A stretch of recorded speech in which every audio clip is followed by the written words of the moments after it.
Hello, everyone. Good evening. I'm your host, Tiger Stacker, and joined by my partner here, Frostbyte Coins. Hey, Frosty. What's going on, brother? Oh, not much.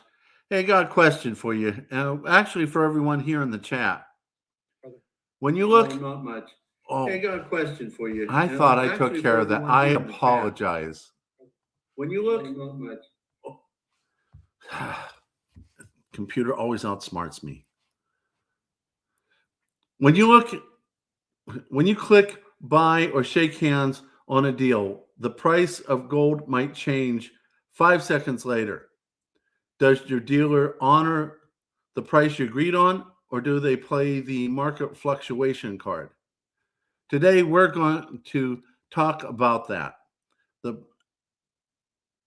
We're going to talk about the price lock guarantee, why this dealer does it, and why you should look very carefully into that. So, Frosty got a very interesting letter. You want to tell him about it, Frosty? Sure. So the letter didn't actually come to me. It actually came to another one of our subscribers. I'm going to go ahead and share this screen and bring that up. So this is a screenshot. Go ahead and pull that up, Tiger, if you would, from one of our big dealers. And the question that we want to ask tonight is, if you frequently shop at, is it a coin shop, a dealer, whatever it might be, did you get something like this, or have you received something like this recently? The reason I want to have the discussion is I genuinely don't know. I know that I've seen a little bit of this. I'll turn my volume up here in just a second. I've seen some of these things show up, but I really haven't seen a whole lot when it comes to the relation of the other companies. So I really want to ask chat and just have that kind of conversation, because I think this is a really cool move by this company to send something out. You'll see that those black block letters are there. I thought it was really cool. So can we talk about this? No, Tiger, did you receive anything like this? Nope, I never got it. Maybe because I sometimes ordered from JM Bullion, but I wasn't a avid JM Bullion goer.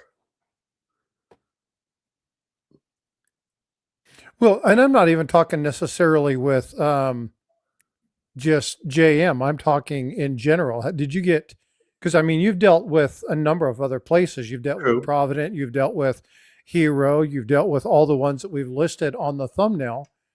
Did you receive a letter from anybody else? Because No. I've only seen two people that I know of who actually received a letter, and both of them were by the same company. No, I have not. In fact, I think JM and Provident are owned by a parent company, if I remember correctly. They might be, but I buy from Provident fairly often, and I haven't seen anything from them. So it could have been lost in junk. What I wanted to find out is, did anybody else get one? Because like I said, I genuinely don't know, and I'm curious about that. If you got it, please put yes in the comments. And if you didn't, put no in the comments. So will you do me a favor? So you guys have seen this.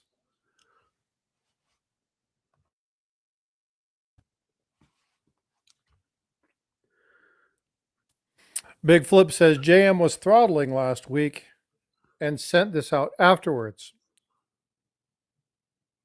Okay. Okay, explain a little bit more, Big Flip. What does throttling mean? To where you're really, really, really pushing hard. You're going, and Okay. you're putting a lot of effort and time and stuff into it, and then they probably dropped this for PR reasons. I don't know if that's what he means by it, but I want to verify. It really is. This conversation is really just morbid curiosity. I do see a couple people say that yes, they did get some, but I'm only seeing 2 people that said yes, and Marsh and well, 3 people because the 2 that I got. So yeah, only 3 people. Okay. Big Flip, did you get it? And by the way, Big Flip, thanks for being a channel member, bud. I appreciate you.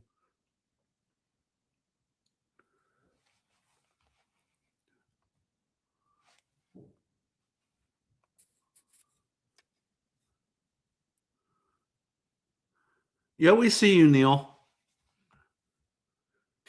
So I know that there was a discussion with them, and so there's some stuff because again there were lots of conversations back and forth about dealers and what they allowed for and how long it was taking to get stuff and payment, and there were a lot of issues they implemented. They were stalking big time, trying to build up to this, and then they dropped this. What I was trying to find out is, again, if we didn't see this from any of the other dealers, and it's just kind of part of their normal business, what did you guys think of this? Because again, I don't really understand the context of the letter. I saw it as a really good thing, but then again, I don't know quite yet what to suggest or think because again, I don't follow that closely. Tiger and I really haven't been tracking a whole lot when it comes to this. And so I just wanted to find out what you guys thought about it. We felt like it would make a quick, nice little live stream, check in on a Monday. And with silver prices going through the freaking roof, we figured it was a prudent conversation. So you can pull that down, Tiger. Okay. Hey, Tiger just gifted 5 memberships. Outstanding. Thank you so much for that. You're welcome. I was wondering when you realized I did that about 30 minutes ago. It was actually 1 minute and 37 seconds ago. Notorious RPG, Craig Tony, John Gold, Cloudspit.biz, you all received memberships from Tiger Stacker. Thank you so much for doing that. Big Flip said, I think it's kind of an apology for the small buyer or stacker. Because of how they were screwing people as it was soaring through the roof. So again, I really want to find out what people's thoughts are in this. I don't have enough information to hypothesize how I feel about it. What's up, OC? Hello, Patrick everyone. says manipulation to stop the price surge. What's up, Silver Wolverine? How you doing, bud? He says, I haven't bought from local shops in years. No letters here, but I'm buying mostly from my local coin shops. As you should, right? Support your local coin shops. But yeah, this is wild. I've never seen an issue like this. So I was kind of wondering if that's what this was, an apologetic attempt to ease some tensions, or if this was just a really good move on behalf of JM. So I appreciate it. Neil also buys locally. Again, cash and carry is the way to go. And more than one thing. And it also gives you the advantage of of paying in cash if you don't want anything tracked.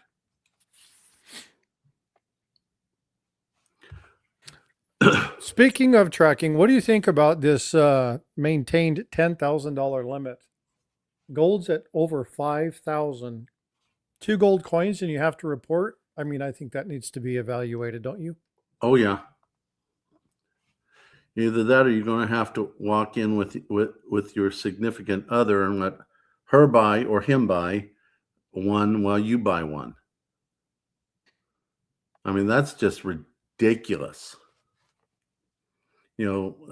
But they probably won't change it because if you remember back during the last administration, they wanted to track anything that was $600 or more because they wanted to get those big spenders. Yep. So sounds like another company we know. Okay, which one are you thinking about? No, we just are There's a lot of people really upset at the insane price hikes of the clad sets for the U.S. Mint, and Oh yeah. there's a bunch of really freaking irate people. Um, Patrick Patterson, you want to read that comment? You want to throw that one up there real quick? Looking for it. Patrick. It must be a little bit higher. Let me go up. It says silver demand is causing issues with the paper price and big banks. So here's my thought on this.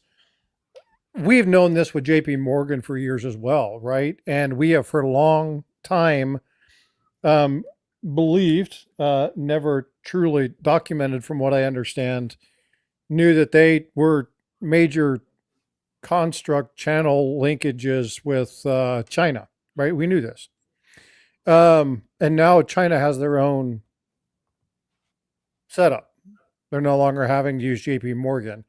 JP Morgan was fined, was it $920 million? I think it was 925. I may be wrong with that figure, but it's close enough. Yeah. The thing is that when you're talking about income of billions of dollars, do you think that them taking an eighth of their profits and paying a fine really bothers them? If I So made that we have amount to- of money, I'd be fine to do it again and again. Well, but yeah, that's exactly the point, right? So these fines to us, like 920 million, almost $1 billion. Oh my God. They probably made 150 billion out of that deal. Right. And so without really knowing the bottom line of that, how in the world can you really show just how much manipulation it was? We've seen that. And I forget off the top of my head what the name of that was that they were caught for. It was like laddering or something. I can't remember for the life of me. I'll figure it out what it was, but yeah, it was. But again, there's manipulation everywhere, right? We've seen that for a long time. But being fined for it, I don't think it's a big deal. What are your thoughts? And like I said, if I was getting that amount of profit, and that would be the cost of doing business, sail on. Yeah, AA, we are. She's like, are you on simultaneously? It's like, yes. By the way, moderators, thank you for being here for both channels. And we should have probably told you we were doing this ahead of time. So you're not, who the hell is he talking to? We should have probably communicated a little better with our constituents there. But to all the moderators, thank you so much. We appreciate you. It was September 2020, and they agreed to pay $920 million in penalties. But I can't. Yeah, 920. Yep. I can't seem to find out how much they made. No, that's what I said. There's no public record of exactly how much was made. At least that I could find. I just know that, 400 and some odd million one time, 300 million, 200 million the next time. Those are significant numbers to us. But when you're talking about making, and I'm sure they probably made hundreds of billions of dollars during that time span, right? So it's crazy. We have a bill ready for you. Hey, what's up, OC? Hey, OC. Hey, I want to point something out. WWIDH says he got notified by both channels. Now you can get notified by both channels, but you have to subscribe to both channels. So Frostbyte and I work very hard to teach everyone. So if you are subscribed to Frostbyte, you're not subscribed here, would you consider flipping over and subscribing, hitting the like button, bell notification, all that type of stuff? Maybe watch a video or two. You'll stay as a subscriber.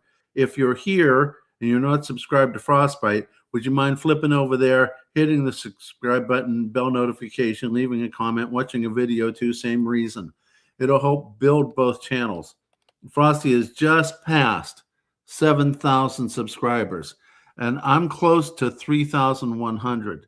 So both of us would be very grateful. We want to get the word out there, and we're here for all of you. So if you'd be so kind, it doesn't cost you anything. Just go ahead and hit the notifications and the subscription, and we'd be really grateful. It also helps with the YouTube algorithm. Yeah, Luther, they've been fined quite a bit, and this is something that there's a number of different places. So here's the thing you have to understand about owning a business. It's like being a doctor. You're going to get sued at one point or another. So true. It's just the way it is. If you listen to what happened, I got a month ago, SD Bullion, right? People, oh my God, you're not the lowest price. We're going to sue you. We're going to claim all this, blah, blah, blah, blah, blah, blah, blah. What's the last you heard from it? Nothing. That stuff happens all the time. Accusations. Keep in mind, it was done in California where they sue people just because they're breathing. Yeah. And so these are things that you're going to see in a lot of companies. You're going to see fines. You're going to see things like that. Maybe they handled it inappropriately. Maybe they didn't cover a tax on something. Maybe they weren't very good in keeping their budget, whatever the situation might be. In many of the cases with these businesses, it's not nefarious.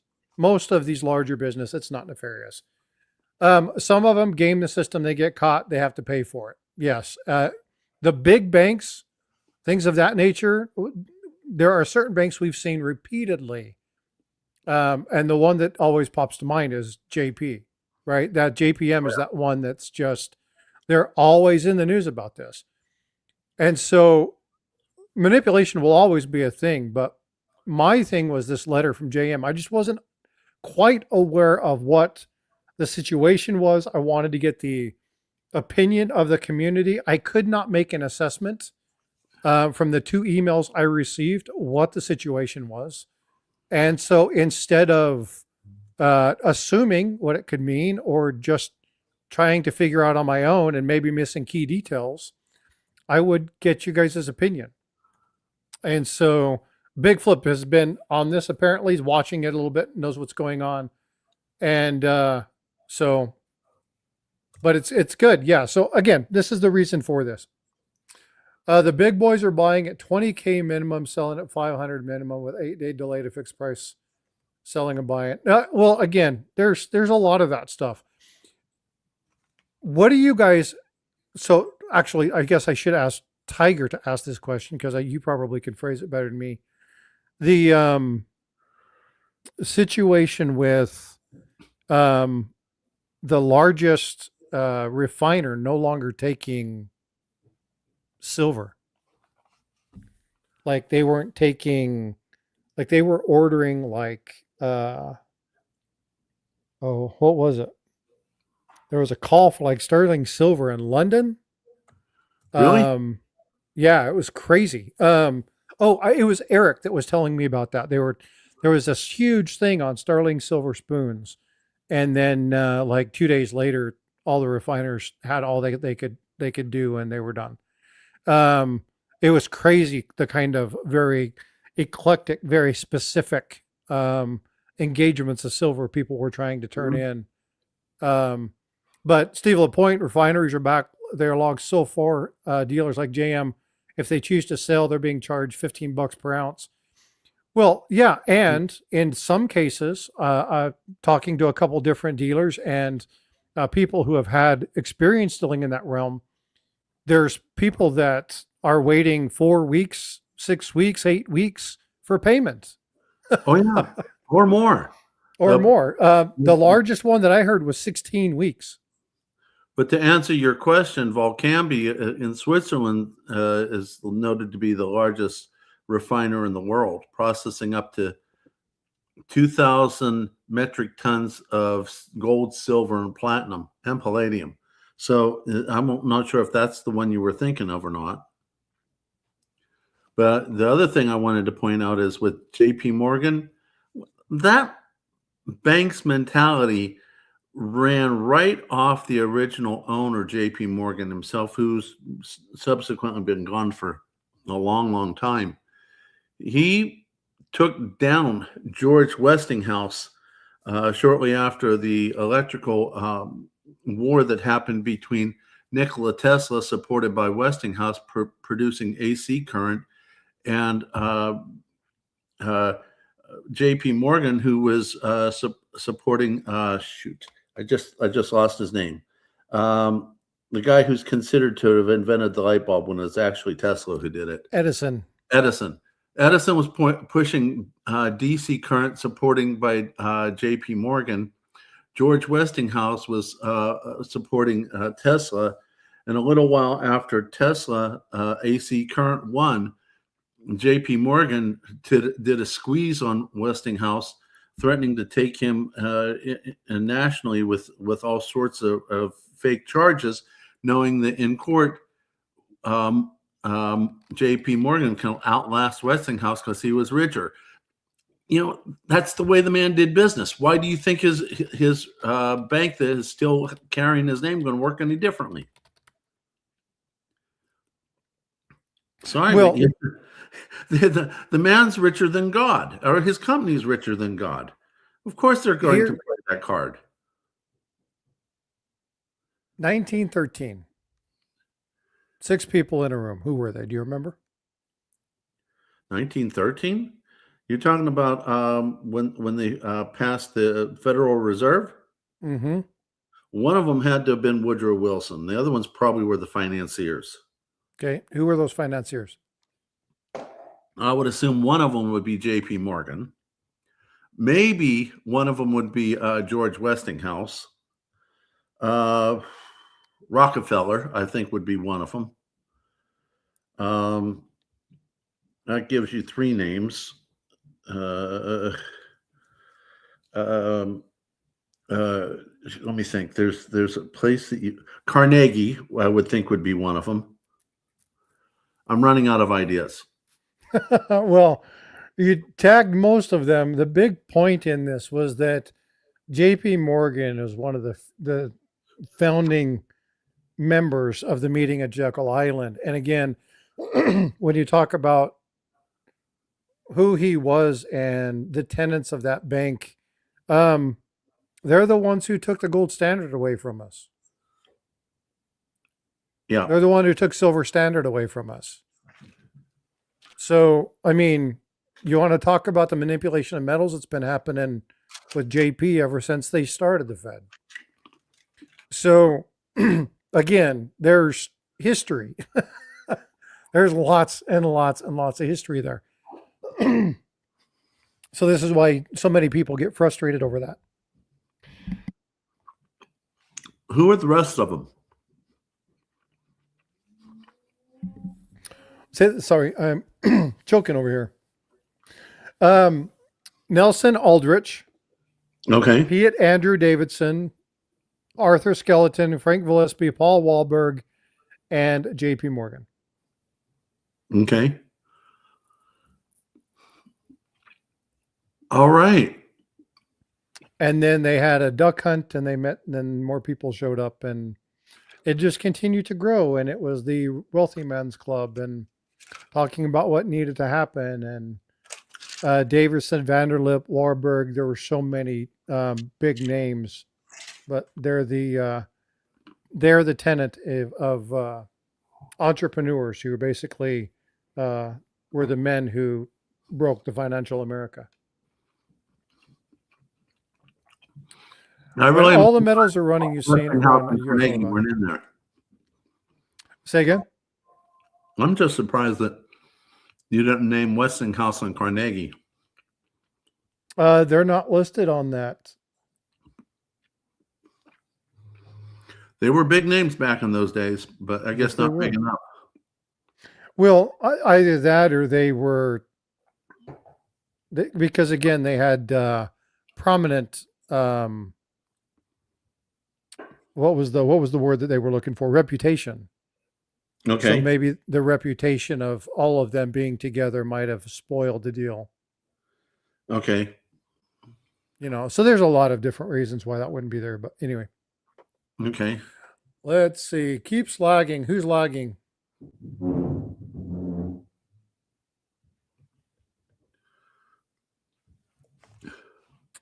If nobody else is lagging, then we'll see.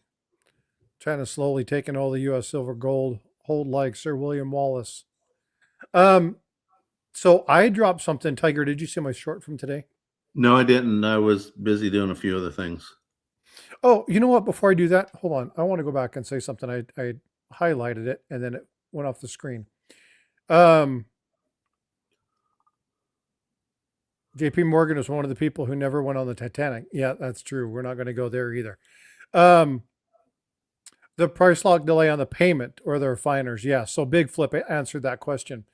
Luther asked, they're holding the price for 16 weeks or however many weeks that was. The difference is that was payment to the coin dealers, not the other way around. So it's not like they were holding the price of silver and then you were getting that money. Remember, you're getting that payment at that price. So by the time you get it, you're losing, in many cases, potential money. So I just wanted to address that.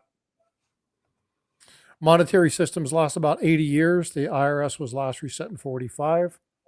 We're close. Yep. So anyway, I got to remember what the hell I was talking about. I deviated myself. Well, did you want to go over some of the issues that we found after we talked about that letter? Yeah, let's break into that. Then that'll give me a chance to remember what the hell I was going to say. Most, if not all, of the online dealers say that they're behind. You're going to get things later. They don't have it in stock, all that type of stuff, which I believe, Frosty, you said one of the many things that JM letter said that they got a lot of stuff in stock so they can ship. They did. No. So I'll clarify that. Let's pull that back up because there's a little bit of a clarifier there. Okay, send it back to me. What they were saying is that they will not put it on their site to sell. They will not put it on there if it's not in stock. It says they will remain well stocked. They will remain well stocked in position. We sell products we physically have in inventory or we've identified clearly as pre-sale. What they're not doing, and I think they were accused of this, was selling stuff they didn't have. And there's been, even with cents, the Lincoln cents, people were pre-selling those. The U.S. Mint took all that stuff down. Now there's no, you find a cent, you're going to go and look at mint sets, proof sets. You won't see the rolls and the bags they originally had put on there. It's gone, disappeared. So there were a lot of people frustrating at pre-selling. This might be one of those things coming back and said, we didn't do that.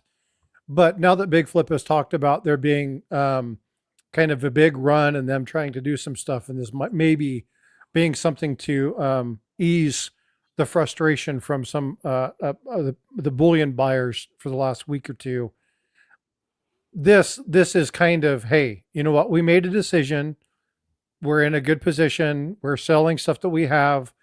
So I think it was a nice thing, but I think it was damage control based off of what I'm seeing in information.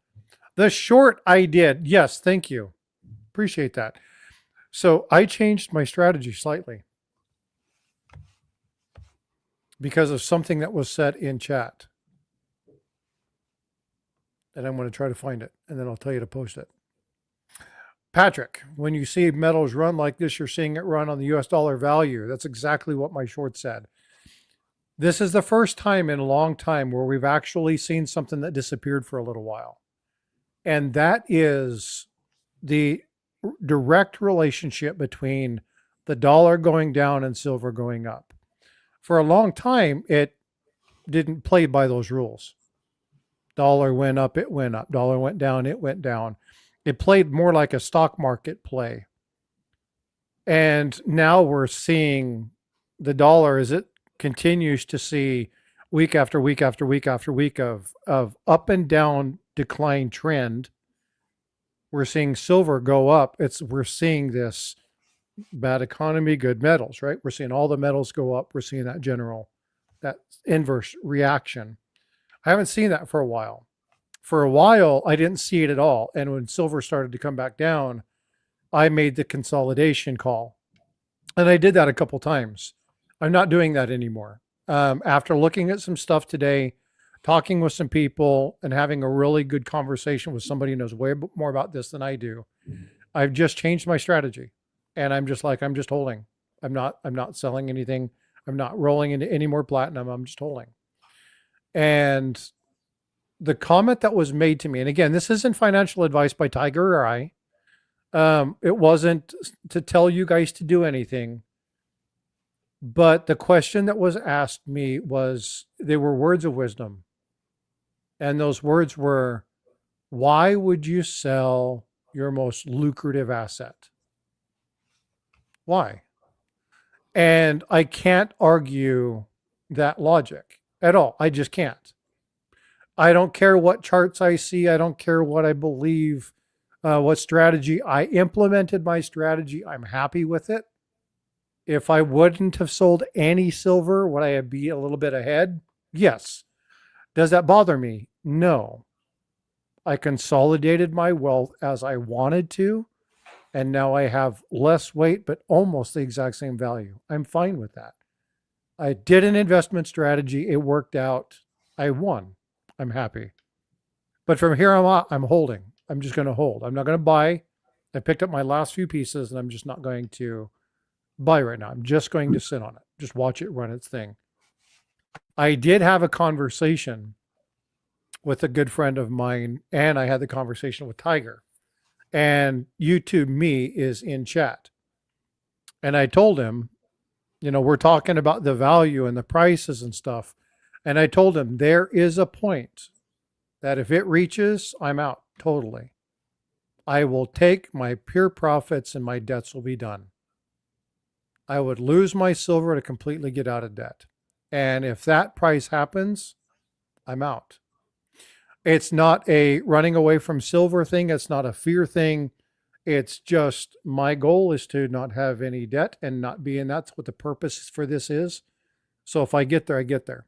And so that's my strategy moving forward. I'm going to play it as it rolls. And when the time comes to make pulls, then I'll do so. But right now I'm just holding. Mine's a little different. Yeah. As you well know, I'm had to use my silver because no one wants to hire someone getting chemotherapy. So I have sold. The weird thing about the selling is even though I've sold ounces, my fiat dollar wealth has climbed because of the climbing spot price. I'm waiting for that serious financial reset. And once that comes in, I'm going to sell as little of my metals as possible, get out of the house debt, the car debt, the remainder of what I haven't paid off yet on the credit card debt. And then I'm going to try to hold on for dear life and only use what I have to in order to continue to make it through. Because I do believe, like most stackers, the SHTF is coming. But as I've also told so many of you, I've also stacked 2 to 3 years worth of food. I'm working on a way to collect water in case, the water supply runs out. Still arguing with myself about putting solar in. We'll see what happens with that. But my goal is to get through SHTF and hopefully make it through. And if God be willing, be better off on the other side of the fence, which I can see that happening. Because like I said, I sold some of my ounces, but yet my fiat dollar has gone up simply because of the spot price. And by the way, I wouldn't know that, guys, if I wasn't such a nut about numbers and math. My spreadsheet, I set that up. I follow it. Any adds, subtractions, I follow it. And I watch it climb or fall. It used to fall a good bit in the early part of my 4 to 5 year journey. But you will see, if you did it from the beginning of yours, you would see that you're actually climbing, especially over these last few months. So my goal is to get through. If I make it through this cancer, and I will, I'm going to be able to hopefully be okay. Better yet, even better than okay. And I would suggest that you do not sell your gold or silver unless you have to. You can all do what you think is best. Frosty can do what he thinks is best. But from friend to friend, I would wait for the reset and then sell as little as you can to get out of all the debt you just mentioned. But that's me. So take it as you wish. I did want to point out what we talked about yesterday. Let me show everyone these websites. Yeah, I was just about to ask you to do that. Perfect. Thank you. You're I want to welcome. address a couple of things real quick while you're pulling that up. Credit cards are useful to do large purposes, though, and I never make minimum payments. Always pay it off. If you are disciplined and you can do that strategy, outstanding. Also, you can utilize, and again, not everybody's good at this. If you don't have good kind of gumption, stick to itedness with finance, just stay away from your credit as much as possible. Because Very true. again, it's one of those things. Don't you ever buy collectibles or bullion on credit. You totally ruin the entire purpose of having it. Exactly. Paying interest on something, then you end up you buy a $300 piece and then you pay on it for 4 years and you just bought it for $510. Don't do that. It's not True. worth it. You'll never gain it back and you're just basically pissing money into the wind. Don't do that. But Okay. when you look at trying to coordinate spending with a credit card, you can get free things from it. You can, if you guys travel a lot and you do stuff like that, this is something my wife and I do. She manages this because she's way better at it than I am. We pull our money, we put it on the credit card, we drop our money into it over 2 months and we pay it off. We pay excess. It looks good on the credit and we're done. We don't have it. It's there. We stop. You put temporary holds on these things. Just leave them so that nobody ever uses them when they're just idle. And then if you have a big trip coming up, you do the same thing. Save for a year, put it on the card, get all your points. My wife just bought a ticket for us. We're going on a trip for my birthday. And so she bought my airline with the points that she's done from this. So there's opportunity for you to do stuff, but man, you have to be responsible. If you are not responsible, you can end up in some really hot water. Michael, I understand about doing the charge on emergency. I can tell you that we haven't had to do the cards for emergency for a while now. We've used what we've stacked, whether it be the metals or we would store some cash and an emergency would come up and we'd use that cash to pay things. Most recently, I found, actually, my wife found a short in one of the electric sockets. I turned off that part of the fuse box, and either I'm going to get in there or we're going to get someone to come in and do that. The wife doesn't like me playing with electricity, even if it's turned off. But I have the funds to pay a handyman to fix these types of things. It's nice to have. So if you can, and I was in your shoes, Michael. In fact, when I first moved to Charleston, West Virginia, my credit score was in the 400s. I didn't know that until I started looking and buying a house. And all the things that I'd done, bought a car, bought this, bought that. And, the income to debt ratio was not bad. But the way they run things is they use everything against you. You check on your own credit score. They knock your credit score down. you contact one of the 3 bureaus to challenge them, they knock your credit score down. You pay something off early, they knock your credit score down. I'd found a company called National Credit Care, or is it National Care Credit? It's one of the two. And they do it legally, where they legally challenge everything on your score. And unless they have a complete file that's 100% accurate and perfect, they have to remove it from your scoring. And eventually your score starts to climb. And almost always they do not have an accurate file. Then what they do is every month, once they get rid of the ones that are not fitting that category, every month they repeat the process, because the credit bureaus don't make money unless they get new people to file on new people. So they're losing money having to repeat everything every month. They eventually just take it off so that they quit losing money. It's all about the money. So if you can get to a point where you can, clean up your credit scores and start working on building your wealth, when you come into an emergency, you won't have to be paying those interest rates to credit cards or to banks or to whatever. So just a little food for thought. I mean, I've been there, and you would think with me working as hard as I do, that wouldn't affect me. But yeah, it affects everybody. So just a little food for thought. Well, and there's something that said, Steve LaPointe, soft pulls don't affect you. They've that's kind of a lie on the public.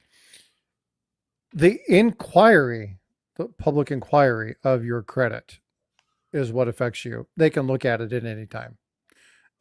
It's when they do a public inquiry. That's when they go out and they actually run that review. They ping all those places for your updates, and they do that active query. That's when you get reported. But yeah, I mean, I can go in at any time and utilize the software that our banking system uses, and I can just open my report and I don't have to pay for it. I don't have to access it once per year. Looking at a credit report doesn't do it. It's like I said, it's when they run the other. At least that's the way that I understand it. Yeah, and most recently, the wife wanted to get rid of the Ford electric car. She is all freaked out about the lithium batteries potentially getting wet and a fire that can't be turned off. She was upset about that. She was also upset that somehow a rock hit the roof, the glass roof, and caused a crack. So she wanted it gone. And I hadn't done anything with my credit score checking in a long time. And I was in the mid 700s simply because I wasn't really using the cards. I'd used them. They went up. I was paying them off. I didn't add anything to them. And she was giggling her butt off at me because she always has a little bit better score than I do, even though we share the same credit cards, but she always seems to get a little bit better, and she's using them less. I don't use them hardly at all. She used them even less than that. And I say, you got to use your cards to keep your score up. I don't believe that anymore. You pay the suckers down and pay them off, and your score starts getting better. So when I ended up getting a replacement vehicle for the electric one, I was in the mid 750s. Okay. And I hadn't had to fight to get my score back up there. Once it got up there, it stayed up there. So just a little food for thought. Well, and there's a lot of things. I won't even pretend to be an expert on credit ratings and credit scores. All I know is that you're way better off to only use it for certain items. I mean, obviously, have something, understand what you're getting into when it comes to buying a home or things of that nature, but never, ever, ever buy collectibles. Never, ever, ever buy any kind of bullion on credit. If you're going to utilize a card again, you have to be extremely disciplined. Folks, it's just not worth it to you. It's just not. So, the reason for Tiger and I want to add into there about cards. I don't use a credit card. If I use a card, it's a debit card. I know what my balance is before, and I know what it'll be after I use it. And is that an acceptable thing for me? If the answer is no, I don't use it. If the answer is yes, I'll go ahead and use it and buy bullion with the debit card. So, but here's again, when you're talking about security of your bank account, that's the wrong thing to do. I If you- understand. So, I just but that is a choice that you make, right? exactly. Right. So if you're going to be buying things like that, this is the lesson that I was taught. I would like, if you guys say, Frosty, that you were taught wrong, dude, sorry, please let me know. I'd be more than happy for you guys to tell me I'm wrong. Really, genuinely. I should was taught that go ahead. I was taught that a credit card is safer for anti-theft of your personal information, your personal finance, because there are protections within credit that you don't necessarily have if it comes straight from your bank. So if you're going to be using it from a security standpoint, credit's better. If Well- you're going to be utilizing, and just like it's not safe to use your PIN at a gas pump, right? So I've been instructed differently, but I'd like other people's opinion on that. Now, I'll tell you, when I would buy something big price wise, I will go ahead and drive down to the bank and get the cash out. But if it's just a little thing, I weigh heavily upon the issue of going to the bank and how crazy people drive on the main street here in Charleston. They're nuts. And that's on good weather days. Right now, I don't trust them worth a hoot. Little snow, little ice on the road. They have no clue how to handle it. But you got people who will pull out in front of you when they got a stop sign or a stoplight. I have to seriously think about safety issues, not just only on the cash issue, but or if let's say I walk across the street from the pawn shop to get not a big price ticket item. I gotta deal with either driving across the main drag, or how safe are those drivers going to be with me being a pedestrian going back and forth. So those are all parts of my thought process as well. Well, and you should. And we did a whole discussion regarding operational security. If you haven't watched that, folks, I think that's going to be my number one tell for people to go watch today. Knowing how to secure yourself and secure your finances, be aware of surroundings. There's going to be a part 2 coming to that. Operational security is absolutely one of the most important things, folks. Silver is going up, gold is going up, platinum is going up, palladium is going up. It is something that you have to protect. The more it goes up, the more people are going to want it. Make sure you protect yourself. And Understand OPSEC. And you got to keep in mind also, and just let me just point this out here. And not only are these prices going up, but you have to keep in mind when you're coming into the place to buy, you're carrying something valuable called cash. If you sell, you're walking out with that same valuable paper asset called cash. So you need to be careful of your surroundings, which is one of the reasons I try the best I can to park right in front of the door to the pawn shop. So I walk in, I do my business, I'm back in the car, things are locked, and I have a little friend with me at all times. Just something for you all to think about. So do you want to go over what we both found yesterday? Yeah, let's go ahead and go through it. Okay, let me get this back up, pull it up. Now, we were talking about what J.M. Bullion's letter was to Frosty, and I started pulling this stuff up. Okay, check out this pink message. At this time, due to exceptional high volumes, APMEX is only accepting orders over $500 in value. Please accept our apologies. And that came up when I just put in 1 silver round. So unless I hit 500 or more, they're not going to do business. So then I went into SD Bullion. SD Bullion, I put in there for 2. I put in there for 1 silver round, and then I put in for 2. Once I put in for 2, you got free shipping. Okay. So you got free shipping with SD Bullion at 200, which is what their standard used to be. And it used to be the standard over AppMax, but no longer. Then I went over to Hero Bullion. I put in there, I added 1 silver ounce at a time. This was at like 101. I don't know why they were that much under, but it was 101 at the time I ran this. And I put in for 12. No, not 12. I think 10. Yeah, quantity of 10. So I went ahead and it came up to almost $1,200. Shipping to be determined. To be determined for $1,200. That struck me as seriously not right. To be determined. I'm not sure what the hell that means. So then I went over to Provident. And Provident did say yesterday free for shipping. Oh, there it is. Yeah, there it is. It's the taxes was to be determined. So Provident was shipped for free, but it only got there. I think it. Let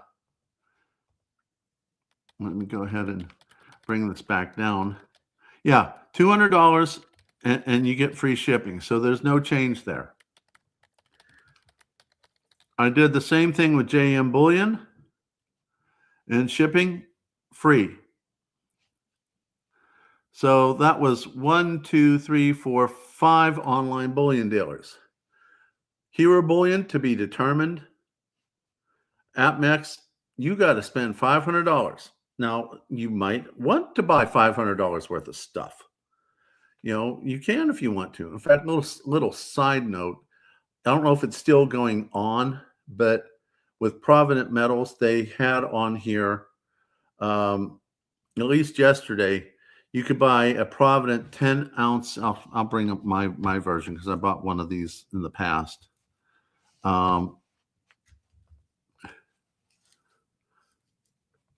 You could buy a 10 ounce Provident Metals bar at spot. Now, granted, spot's over $1,000 now. When I bought this, well, this one I got from Long Live Coins for $360. I did buy one directly from Provident. Here it is. This one I bought directly from Provident, and you'll see when, because I label everything, was May of this year, $325. So, you know, they still run those spot deals for their 10 ounce bars, but you're going to be paying a lot because of the spot price going up. Yeah, and you and I talked about that. It's just unreal to look at a 10 ounce bar and go, it's $1,000. Yeah. It's like, what the hell? So So I used to complain when it went above $300. yeah, You know, and again, we talked quite a bit about this.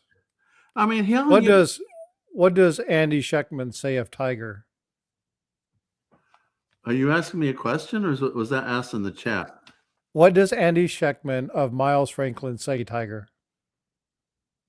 He says a lot of things. Which one are you trying to get at, Steve? I'll just wait till he gives me a reply. But here, you know, this one was considered a vintage because, you know, being the blood bar, which we've talked about quite a few times. This was my most expensive one, $630. Bought it in July of 2023. Now, if I sold it, I'd actually have to claim capital gains. I didn't expect that to happen.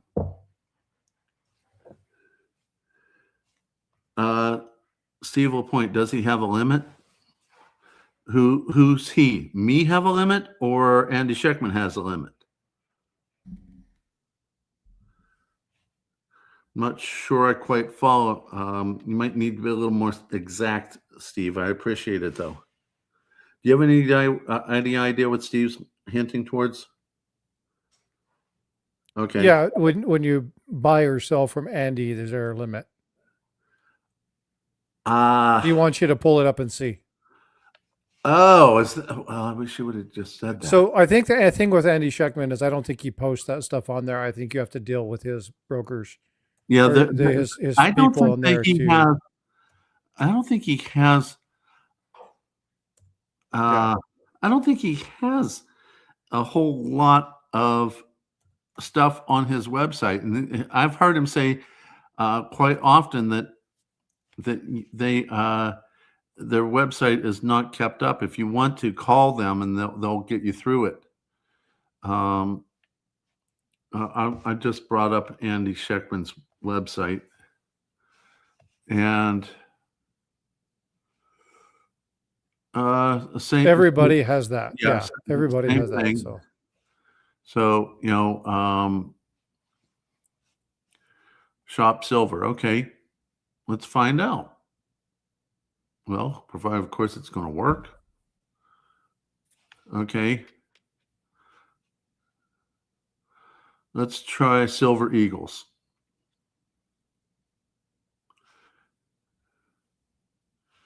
Add to the cart. Well, let's go over here. Why is that more? Okay, we'll go here. Add to the cart. Thought that'd be a little faster than that. Price anomaly. Please try again. Contact us. Well, don't see a whole lot of activity. I've always gotten the impression from listening to Andy talk on different interviews that his website could use a little bit of oomph. So just go ahead and call them, which, I heard it loud and clear. I've tried calling that number. I rarely get anyone to answer the phone. I'll plead the fifth. Okay, that doesn't sound very good. Do you remember what was his name? I have no recollection of that event. Oliver North. Thank you. Thank you. Oliver North. I have no recollection of that event.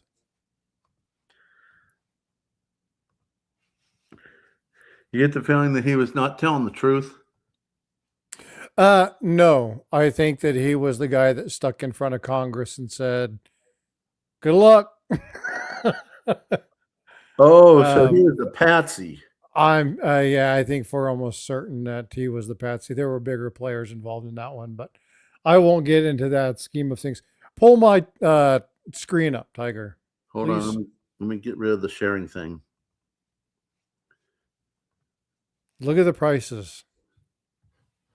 Gold over 52, silver at 113. Platinum dropped a little bit. It's sitting at 26. It was 28 the other day. Palladium up 19, 20. It's crazy. Wow. And if you want to look at some of the other prices, where are the non?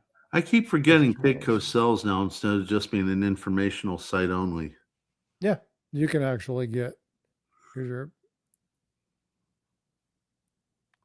copper. For those of you that like copper, see where it's been going for the last little while. It's going down.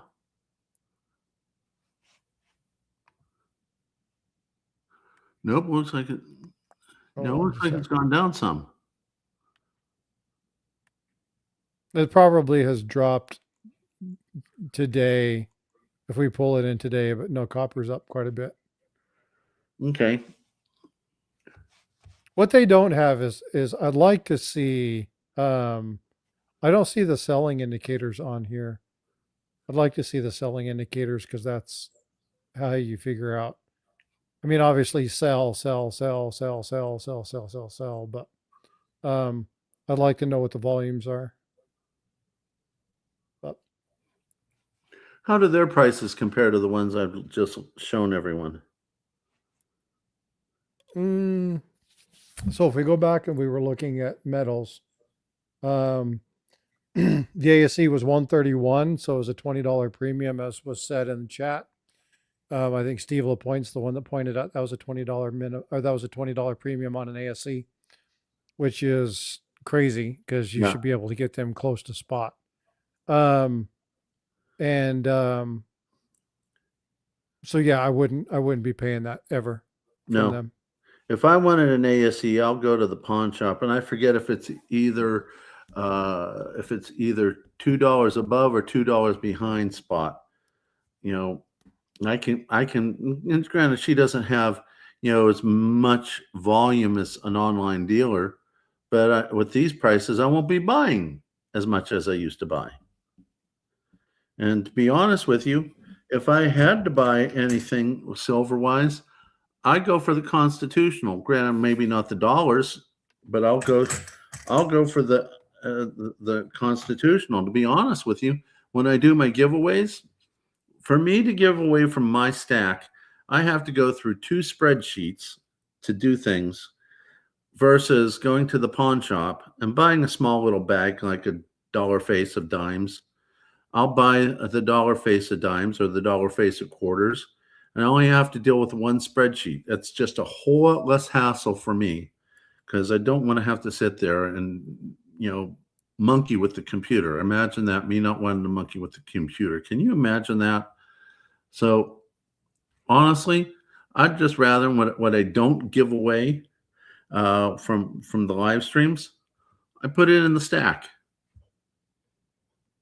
And you might say, well, I'm not working. Well, yeah, but you consider I will get a decent price for my 999, and when I go ahead and buy constitutional, I'm actually getting it for less, and I'm just willing to. And I don't buy that much, maybe like a dollar face, and when constitutional becomes good again in everybody's eyes, I'm going to regain that value.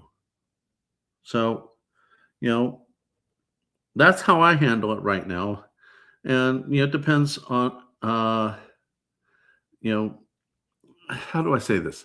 The day before I had my surgery, I felt like garbage. I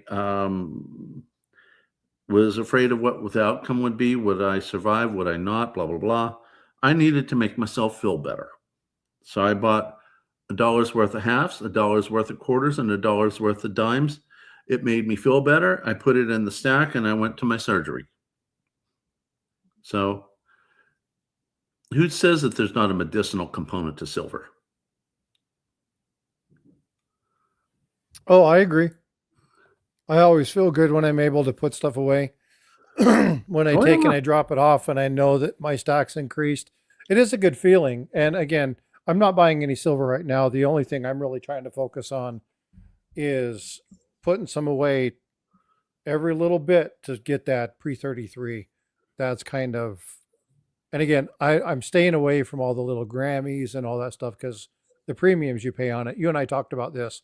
Well, If you were to buy an ounce with your little Grammys, how much over would it cost you? And it's like thousands of dollars. yeah.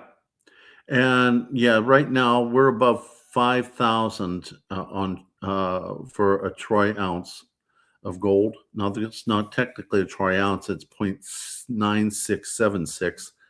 But look at the price I paid for it. Yep, it's a beauty. 0.9676. I paid a little under $2,000. And that $5,000, in my opinion, I'm not a financial advisor and I'm not going to give you financial advice, nor is this guy over here. But it grew in fiat money. It grew. So once I get back to working again, which I'm working on because I have to do all sorts of computer stuff nowadays to get a new job. And once I start working again and start stacking fiat again, I'm going to start adding back to the stack. But that's going to be after I pay the bills and everything else. Bills first. You know, bills come after food. Food first. I agree. Hey, Tiger, do you know what's going on tomorrow morning? You're doing another live stream? I am. Did you guys know that? No, that's just what you do. I don't think you sleep, dude. Do you know who I'm going to have on? Is tomorrow the day you're going to be with my very first teacher? I'm going to hang out with your very first teacher tomorrow. Yay! Yeah, I'm really looking forward to it. Is it going We've to be got some live good or is it questions. going to be recording? I think it's going to be a live. I'm setting it up for a live. I'm hoping that's what we do. So if we do the recording, I think the recording would be better, but we'll see. She's the boss, dude. She's the boss. Oh, absolutely. Yeah, she and again, it was like, here's some questions. Let's do this. And now you better give me. You know I work through the night on my videos, so yeah. you better make sure you buzz me because I'm not missing my teacher. Love Oh, you, yeah, dude. it's not a problem. Love you, dude. But she's taught me the first, so you better make sure my butt is up and ready for Lynette with a cup of coffee. I'll holler at you. It's going to be 11:30 Central, and 12:30, yeah, so you should be plenty fine. But should be a good discussion. Got some great questions for her, and again, it's just nice to be able to do that. So, yeah, dude, I'm so tickled for you. I loved the time that I had my interview with her, and then the time we both did an interview with her. So she's agreed to come back onto my channel. I got to get everything set up because it's going to be me introducing her to Chris Pritt, since she's part of the Sound Money movement. I really want Chris to know everyone in the Sound Money movement so that when he becomes, when he becomes a West Virginia state senator and when he starts producing legislation, he has as many Sound Money warriors to back him up, because the banks are going to fight him again like they did when he was in the House of Delegates. We need to get as many states on the Sound Money movement. The more we have in the whole population of states, the more we have power against the feds that want to push all the digital. Sorry, that's been a very important point for me to go through. that's fine. Vincent's going to do something really cool. So Vincent's going to do a giveaway. Oh, okay. Thank you, Vincent. So Vincent is going to do 2 giveaways. He's going to give a silver dollar and a silver Grammy. 2 different winners. The silver dollar is in honor of you, and the silver Grammy is in honor of me. Because I was like, don't do the Grammy stuff. So he's like, I'm just going to give you a Grammy. I don't know how to respond to that. I mean, I want to tease you, but shoot, I've been growing, but nothing like you, dude. I got my plants in regular dirt. You have your stuff in Miracle Grow. So not a sponsor, by the way.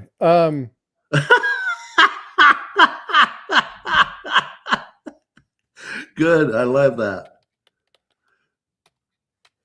Too much fun. Well, let's pull this up. Okay. We're going to have to do. Tiger, look in super chat or private chat. Okay, let me get there.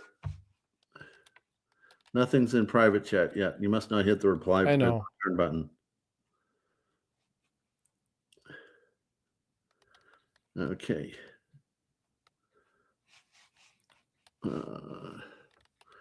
Wonder if I should hit refresh or you're just still typing. That's the word I'm looking for. You see it? Okay. So how do we do that? All right. So what I'm going to do is I'm going to ask chat a question. And the reason that I'm doing it this way is because we have 2 live streams. And so it's going to be difficult for me to run a tool because it won't show on the other. This way, it'll be whoever puts it in there off either channel. The first one that we see in our StreamYard chat will be the winner. Okay. And So I'm going. assuming I'm on the secret word detection service. That's exactly what you are. You're looking for the secret word. So I just released a video about a dime. Does that make you Groucho Marx? You remember that secret word? The secret word of the day is cigar. God, you do remember that. Okay. So I just did a thing on a dime. Now, what makes this dime different is that it is a brand new design. That brand new design is for what? I need the word, the long word. Tell me what that word is. The first person who drops it wins the silver dollar. And it's not my birthday.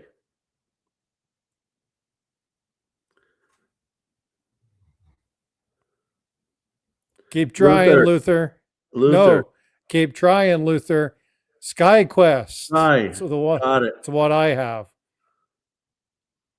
So semi-quincentennial.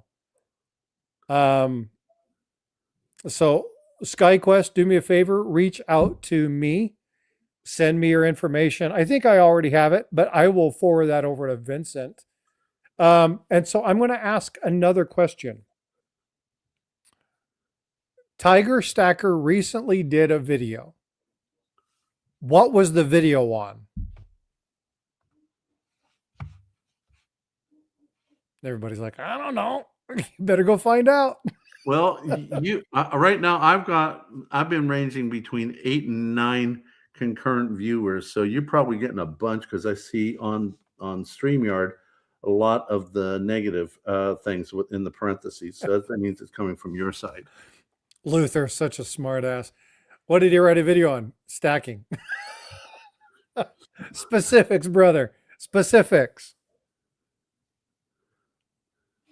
Now, people are running over to figure out what your last video was. You guys should be watching.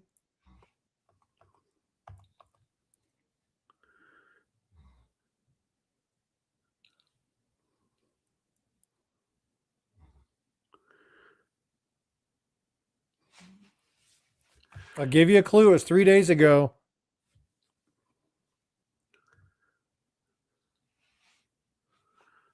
Watch your channel, Tiger. Make sure the folks on your channel, they're all trying to go look it up real quick. Greg Olson is the quickest one with the Google chat. GSR with Ian. Yeah, it's a great one. So, Greg, send me one out. We're going to do a Grammy, but I got something else I'm going to throw one on top of that. So, I will send you another coin. So just to kind of make up for that silver Grammy, but then I'll get the information and Vincent can fire that over to you. So Vincent, thanks so much. Oh, excuse me. Thank you so much for doing that. If I get to 25 likes, I'll throw in a silver dime. If it gets up higher, I'll throw in a bigger amount. And so, you guys, one thing that I'm doing, this is something Tiger and I are talking about. We're going to do this. I told him we'll figure out how we're going to manage this. But I've set a goal on my channel. Any live stream I'm on, physically on, like if I'm conducting it from my channel, 100 people in the chat at the same time. We have 100 likes. It has to happen at the same time. I'll give away a silver ounce. So when that happens, if it happens 4 times in an episode, it's 1 time. But when that happens, we'll do that. And I'll make sure I give that away. SkyQuest has sent the email. Thank you so much, SkyQuest. I'm sure it'll pop up here momentarily. Thank you, Gold Maple. No, but if I get up to 25 likes, we'll go ahead and put out a silver dime. I'm not sure how many people are on your side of the chat, but if we get up to 50 likes, I'll throw out And by the way, if you're hitting the likes, please hit the subscribe. It really will help out with the YouTube algorithm. So if we get up to 50 likes and you all will also simultaneously hit the subscribe if you haven't done it already, I'll go ahead and throw in a silver quarter. But for you to do that, you have to send me a claiming email within 2 days or forfeit it, which I really don't want you to. And I'll make a trip down to Chevella's and buy the dimes and the quarters and ship them off to the winners. Now, if we get I want to if we get to 75, which I don't think we will, I'll throw a dime and a quarter into the third winner. If we get up to 100 likes, which I don't think we will, I'll throw in a $50.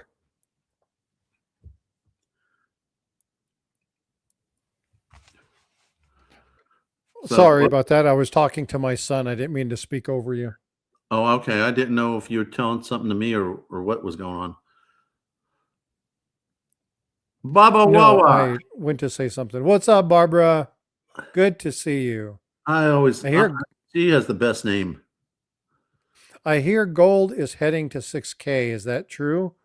In time, I'm almost certain it probably will, but I can't. I won't project. Tiger, you want to try and project, but I'm not. It'll only be with the gold maple.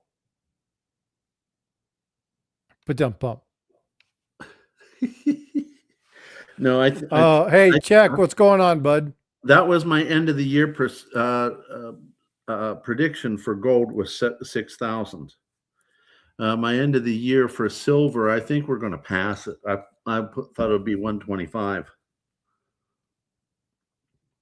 I know you're not. What do you think is going to happen when the legislation in February? What do you guys think is going to happen when the legislation, or not the legislation? I always say that wrong. When the new requirements or the new stipulation happens regarding the silver or whatever the heck that. What's happening in February? I already forgot what that's called. I might need you to guide me on your question because I'm not quite sure how to answer that. So there's a restriction coming to exports, but there's I can't remember what it's called.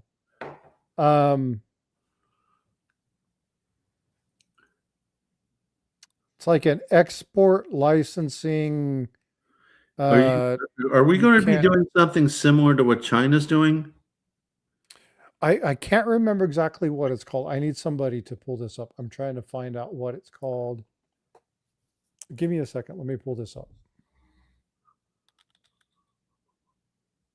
It's about like shorting or putting the amount that you can borrow. You have to have a certain amount of physical storage. I can't remember what it's called. Is that what they're going to try to be doing with people like the LBMA and COMEX? I think so. I think that's all a part of it. So they don't get caught with their shorts down, no pun intended, or maybe that should be a pun intended. Trying to find where that's at. It was on Reuters, I think.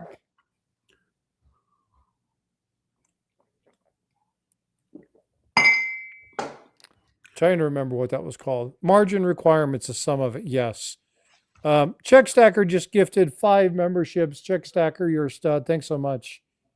Rocky Mountain, Gold Dragon, Doug Harding, Melissa, my channel, and Eutho all got gifted memberships from Czech. Czech, thank you so much. Tiger, did I tell you that we're interviewing Czech and Austrian Stacker and maybe a couple others? I think you said we're doing that together. Or is that going to be on your channel? We're going to do it together. Okay. It doesn't matter where. I think if we do it on my channel, we'll be able to promote these guys better. So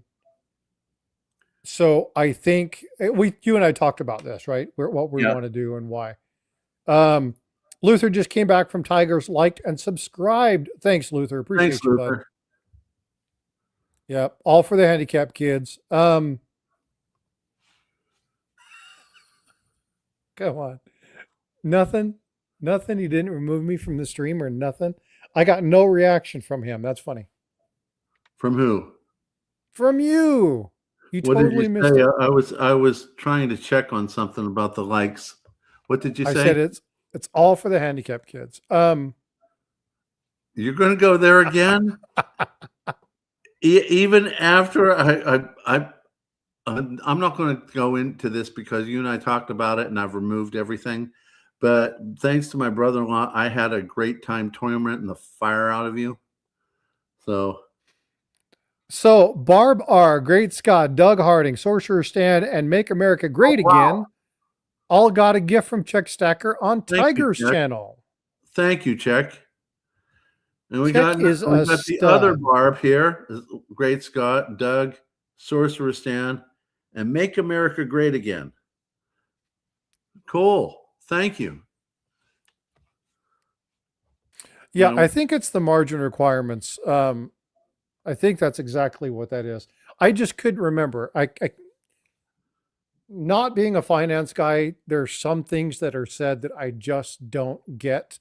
I understand some of the pretenses because I listen to what people talk about, but I just don't understand all the lingo. So bear with me when it comes to that. I get coins and stuff like that. I'm not a finance guy.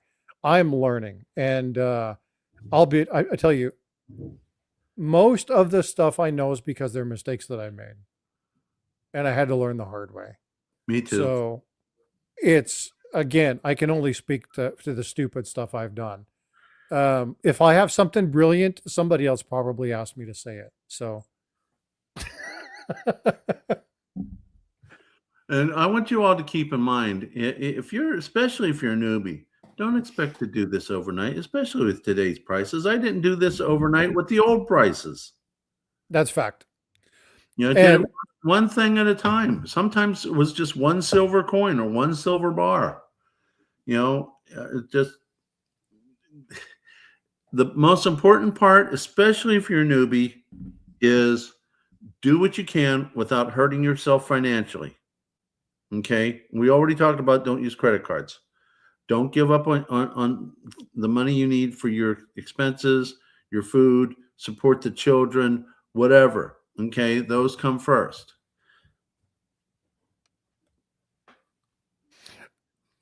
You said something that's really important. I usually do. You do. Yeah. And when I'm listening to you, that's rare. Folks, I want to say something, and I have talked with Tiger a lot. I've talked with a number of people about what I'm trying to do this year, what Tiger is trying to do this year, how we're trying to help improve the community. And one thing Tiger and I are absolutely set on is when you learn stuff, whether it be from Tiger or myself, we're not asking you to take it as biblical truth. We want you to go compare our information to other people. And if you feel like we do everything we can to lead you the right way, talk about good things, give you good information, share out the channels. There are so many people who watch that never subscribe to the channels. If you bring somebody over, just tell them. If you like it, subscribe. It helps out the channel. We get more information from people. We can put out better content. We can target things to help people better, because the bigger our channels grow, the more insight we're going to get as the people who like what we do, and we can provide you better content because of it. Please, if you like the content that Tiger and I are providing, individually or as Stack Elector, then share it. Tell people why you like it, why it's important to them. That is one of the best things, next to watching a video or a live stream. That's the best thing that you can do for us. Yeah. So now I want to point out something here, if I may, just to give you all an example. I didn't get a whole lot of views on these, but these are highly important. This one right here, it's more of a prepping video on what you can do to make sure that you can have food in your house under SHTF. I didn't get many views on this. I would love for all of you to learn what I put into this video. Here I've talked about all the things that are happening in our world and how wealth, power, distraction are all intertwined, and how it's going to affect everyone. I had a great time producing these 2 videos, and I did it all, no joke and no pun intended. I did it all for all of you. So if you really want to be a good prepper rather than just only a stacker, go see some of this stuff. You if you don't know how to do it, watch. Because it's frequently said you can't eat gold and silver, which is true, which I addressed in that one video about wealth transfer. Okay, so I hit more from the stacking, true, and I hit more from the prepping. And by the way, I did the prepping video on the food simply because the members asked me to. So I'm listening to all of you. I got a couple other ones planned that was asked for, and the members, actually, I'm going to be doing another live stream in the very near future for members so I can get more insight what you all want. So that'll be set up for members, and you don't have to join as a member if you don't want to. If you do, it will be greatly appreciated. Also, every quarter, every 3 months, I give away 3 ounces of silver to members. Level 1, one of the members in level 1 will get 1 ounce of silver. Level 2, every 3 months, one member will get 2 ounces. So I do that every 3 months for the members, and I'm doing more for the members, as I just mentioned. So please make sure you watch some of these videos, because I had a blast making these for you all, and I want you all to succeed. Collecting this stuff is good. Making sure your family can eat is better. Yeah, and again, in a true SHTF situation, and I'm not talking about a personal one like what Tiger has had or what I've had from time to times in life. These are serious situations. Food, water, knowing how to do some basic survival skills, those are things you cannot underestimate. You'll be amazed what people will do within just a couple days. It will not be silver and gold. There may be looting and stuff, but people are going to be, hunting for water and food. Oh yeah, So, and they will try to steal it. In fact, I was watching something on another channel where this guy had prepped a lot of water, lots and lots of barrels of water. And I forget where I saw that. If I could remember, I'd tell you. But he went outside because he heard something, and he walked outside with a flashlight, and there was a guy on the roof of the shed where he had his water, while another 2 guys were loading it onto a pickup truck. He says, "Sorry, buddy, we're taking your water." And then 4th guy came up behind him and slugged him in the back of the head, which knocked him out. By the time he woke up in the hospital, I think what it was is they lived in a desert type of area, maybe Arizona or something like that. They're going to come after your food. They're going to come after your water. Later, they'll come after the other stuff. later. Yeah, later. But it's important to you. And again, folks, you're going to hear a lot of people talking about stacking, prepping, and then the third arm of that. And we'll leave it at that. You need to make sure that you understand uses and you understand self-protection, but you also need to be smart on go to a class, understand how to use it, be smart, practice. You don't want to have one and not know what you're doing and then That be in a puts you at bad more risk. situation. Yeah. So If you don't have one, you're at risk. If you have one and you don't know what you're doing, you're at more risk. More risk. Yeah. And a lot of people don't realize that. So you do have to be careful. And it's always a good idea to have friends that are policemen. My wife is very good friends with a lady deputy sheriff who married a police officer in our county. When I was gone working in New Mexico, they took her out quite a few times to use hers, and she's gotten pretty proficient at it. And to be honest with you, I plan on going out with those two people in the very near future. In fact, for their wedding gift, I gave them some pretty decent pieces of silver. And when the wife had her birthday not so long ago, I gave them some more pieces of silver because I want them to start recognize the importance of protecting themselves.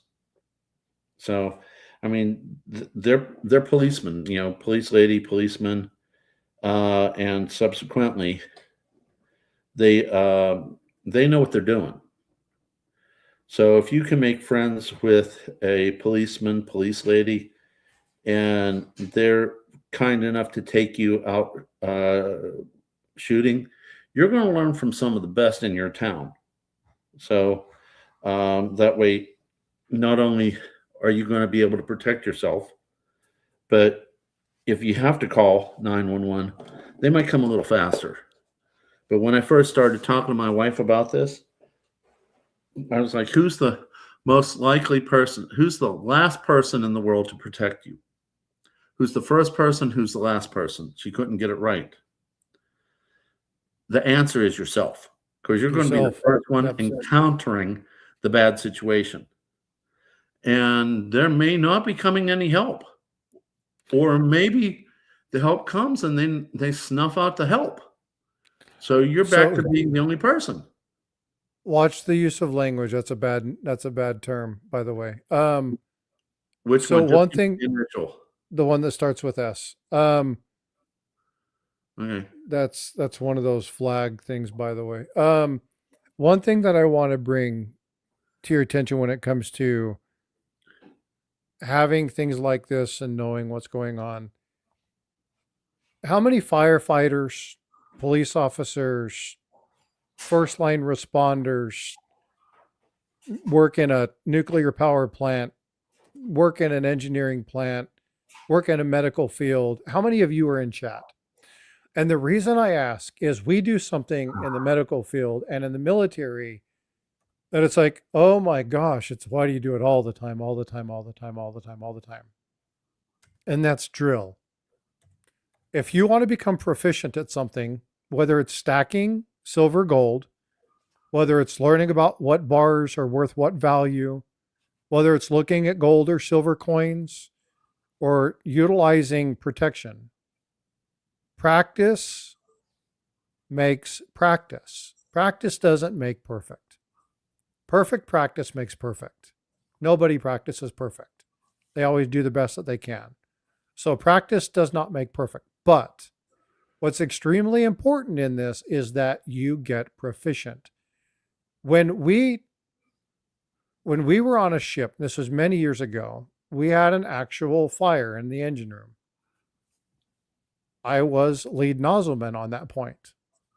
When it happens, I was there, dressed, the team was together, and we were in there before I really understood what was going on. Those of you that have been in the military, those of you that are firefighters, those of you that have worked in engineering places where you have to worry about, high precision, high cost of life, that type of thing, you drill and drill and drill and drill and drill. Money matters are the same. Understand how to protect your metal, contact those people that are your ins and outs for the hobby, for their metals, and go through that. Talk with them. What's going to happen? What's it at? How's that look? Because again, without repeating that, when the problems come, you're not going to know what to do. So make sure you take time to practice your strategy. Make sure you take time to review and evaluate your strategy. That's where that practice effects comes through. And it really, really is something that you just need to do the best you can. And it's important. What's up, L? Good to see you. I Hey, have mad respect for firefighters too. well, you have to be able to think critically. And since we're talking about firefighting and thinking and all that, a few days ago, I had notified Frosty of something that happened. My wife comes down. She's talking about a light. Now, I have to sometimes think outside of the box because she might not use the correct English words. And she's all psyched up about this light. And I'm like, okay, worst case scenario. I always try my best to think of the worst case scenario.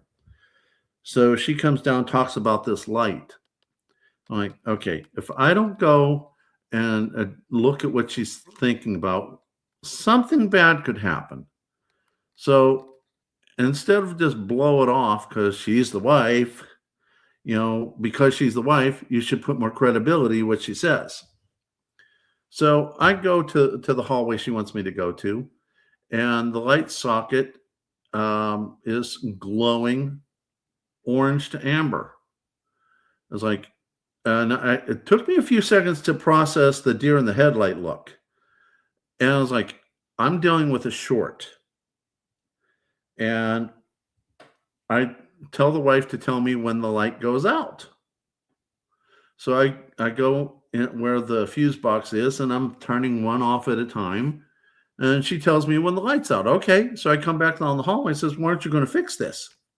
I'm like, what are you talking about? She points to the socket. It's still glowing. I said, I told you to tell me when the light's out. She's pointing to the ceiling, says, I told you when the light overhead was out.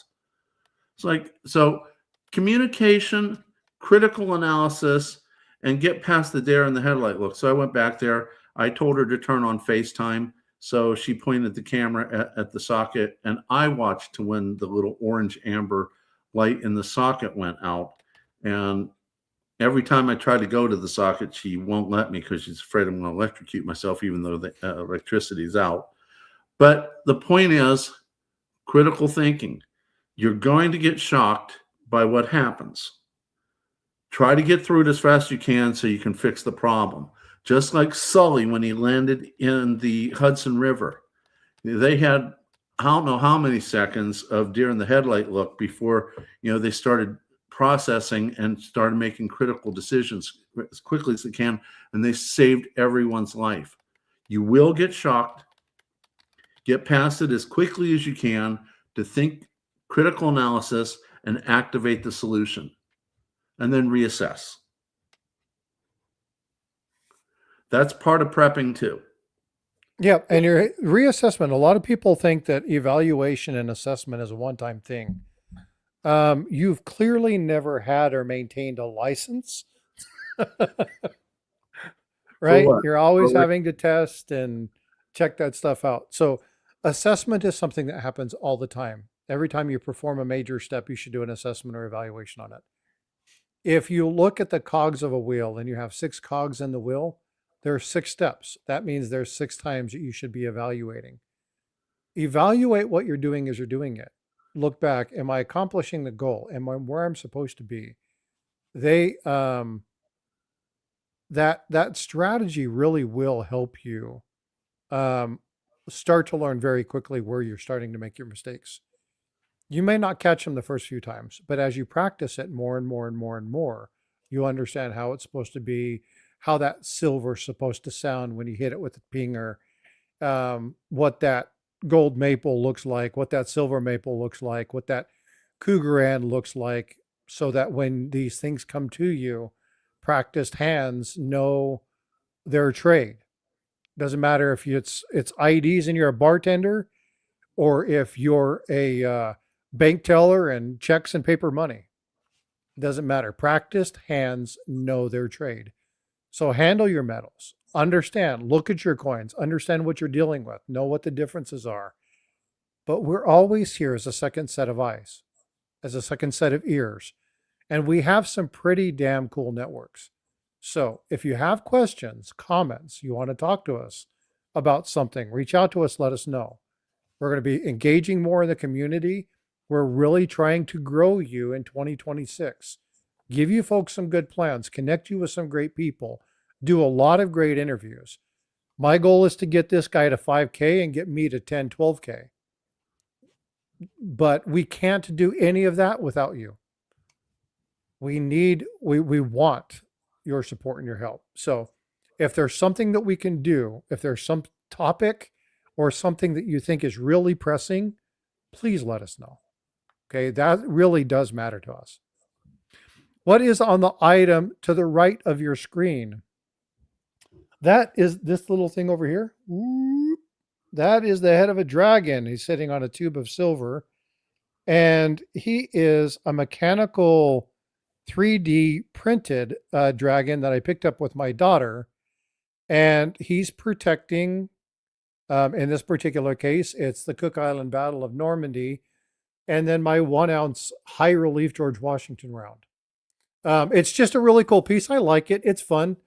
It's a little bit of steampunk and a little bit of creative engineering. And the people who do these are pretty talented to understand how some of these schematics get together. And they put a lot of time and money into this. So it's fun to look at it. Yep. And I don't do the other stuff or his name would be Puff.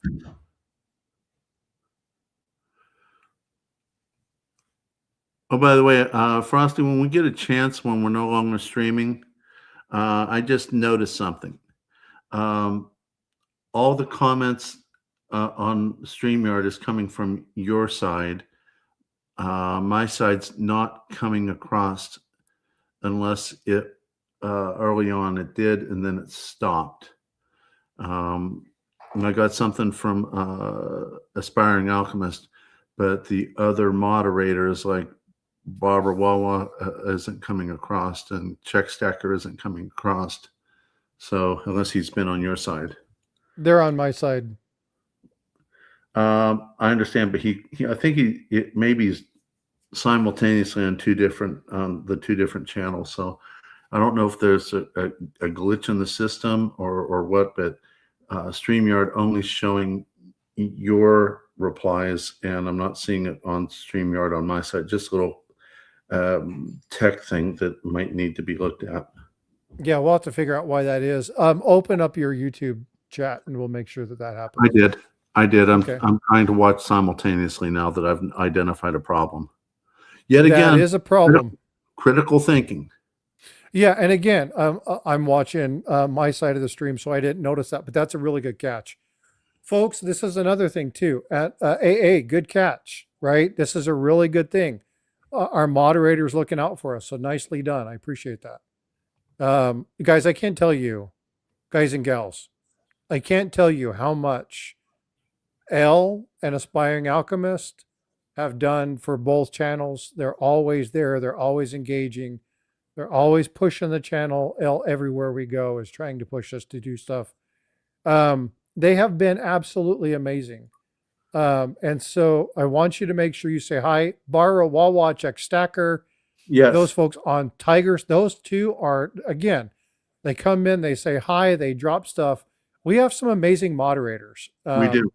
And so I just want to say thanks to those folks. They make it nice for you guys too. They're always saying hi, doing stuff. So please do me a favor. Just everybody say thanks, moderators. I appreciate you. Really, I do. Same here, especially because I get caught up in something when I'm live streaming, and I haven't been as good at welcoming everyone into the chat. My moderators have started to pick that task up on a routine basis. So, I just want to thank them all for taking and, knocking it out of the park. Especially this guy right here, who's helped me tremendously. So, it didn't take me long after we started becoming friends to realize I can trust, which is not so easy for me.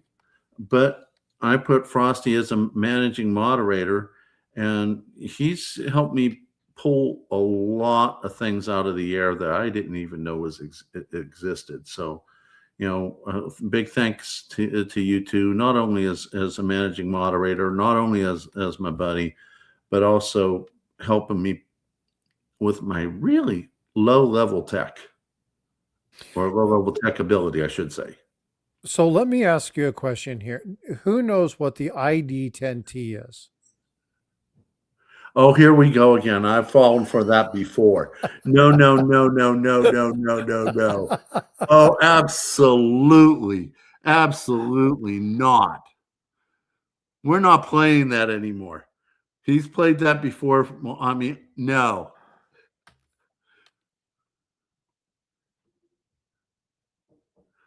That's funny. So ID10T, I put it in my chat. I'll put it in Tigers.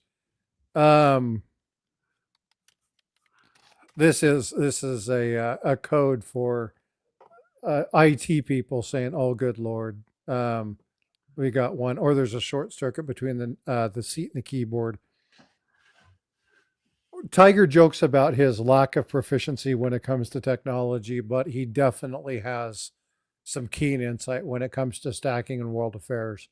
So don't let his IT lack of savvy detract from the fact that he's a smart guy. Well, I want to hit on that because it's one of the things that I wanted to point out. And in fact, I think I shocked you with the most recent one. On this video here, I noticed something that happened in our United States history that, in my opinion, is happening now. It's unfolding right now as we're living through a second version of it. So, just wanted to point that out because I want you all to go watch that because I want to see if you all agree with me. When I pointed it out to you, you're like, oh, okay. And I know that you're a big fan of not having, what's that phrase you always end up using? Conspiracy theory. But I don't think that what I mentioned is going to be conspiracy theory as it unfolds. By the way, I'm going to ask you something. What's the difference between paranoia and insight? Who's behind me? I don't know. I did that on purpose, by the way. Yeah. Paranoia, you think someone's after you. Insight, you just got confirmation. So I've always been really, really good at patterns and seeing patterns. Yep. Playing with I have said that on more than one occasion. Yeah, yes, you have. But I point that out because I see certain patterns to how things play out, and I'm telling you, there are times when I really, really want people to see what I see. That's why I do these videos. So and he does really awesome videos too, especially when he tells stories. That's something that I haven't done in a while. We've got about 10 minutes or so left. Do you want me to do one? Do you want me to do one that I've done before? Are you guys interested in doing that or no? You're going to like it. It's kind of interesting to watch him take his Frosty hat off and put someone else's hat on. It's like watching an actor go on stage. It'll take me a minute to kind of get into character, but I can do what's a fun one? I really liked the San Francisco one. The San Francisco was the one that I did as the old miner. That's a fun story. I like that one.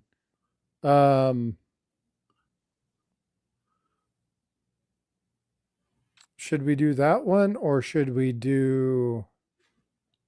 Man, I'm trying to think. I've done so many different stories. Well, do the one you thought of because it's in your head. You're more ready to put that hat on. Okay, I can do that. So the way that, so this is when we were talking, and you can watch this video. It's actually one of these stories that I talked to a couple people afterwards and was like, I think this is probably something that I need to just do because it just was one of those videos and I just really enjoyed it. And it's about looking at um, the kind of Philadelphia mint history, walking through from the mind of a person who was kind of visiting. And so I'm going to read this to you. And I'll be descriptive. I will say I will stuff like, David Rittenhouse or George Washington, and but I'll go through this really quick with you. Hopefully, you guys like this.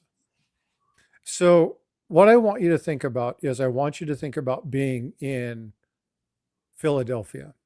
I want you to think about the year being 1790, 1792. I want you to put your mind in that construct because a couple years ago, as I was taking my family to the United States Mint, there was something that happened. It was an epiphany. See, we're in 2026. It's the semi-quincentennial. For 250 years, the flag, it's flown free.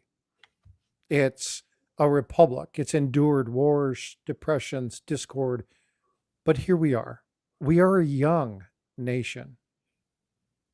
But I want to take you back to the moment when the United States wasn't just a phrase on a piece of paper, when it became more.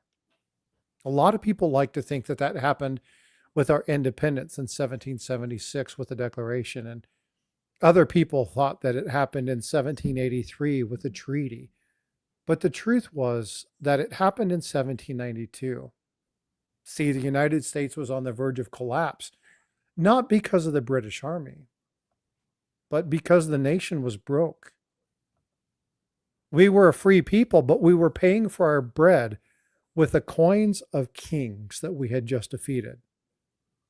We were utilizing Spanish dollars, the real, pieces of 8, old English shillings and coppers.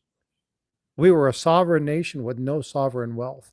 George Washington knew you couldn't truly be free if you were borrowing the identity from somebody else's pocket.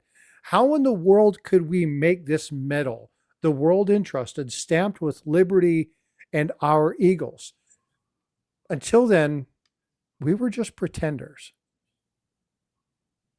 I'm going to tell you a story about a very dangerous, disparate, important summer in Philadelphia's history.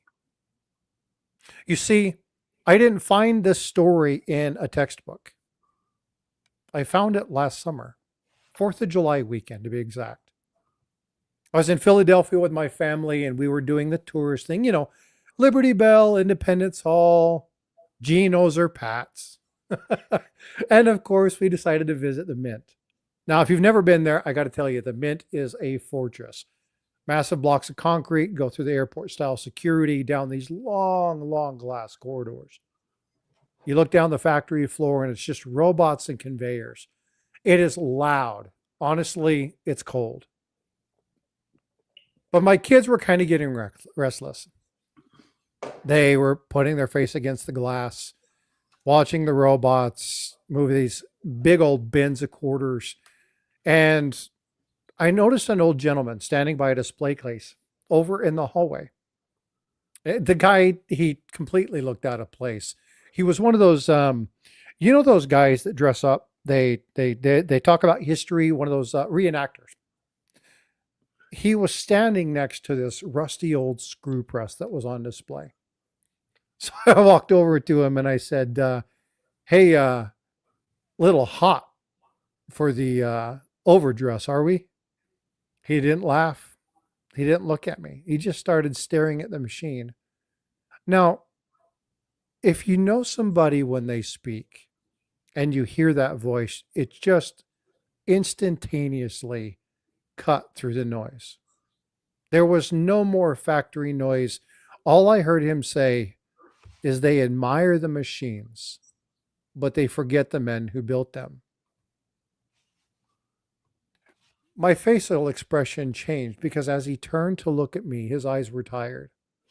They had a really strange intensity to them, and he held up his hand as if holding an invisible coin, and he began to speak.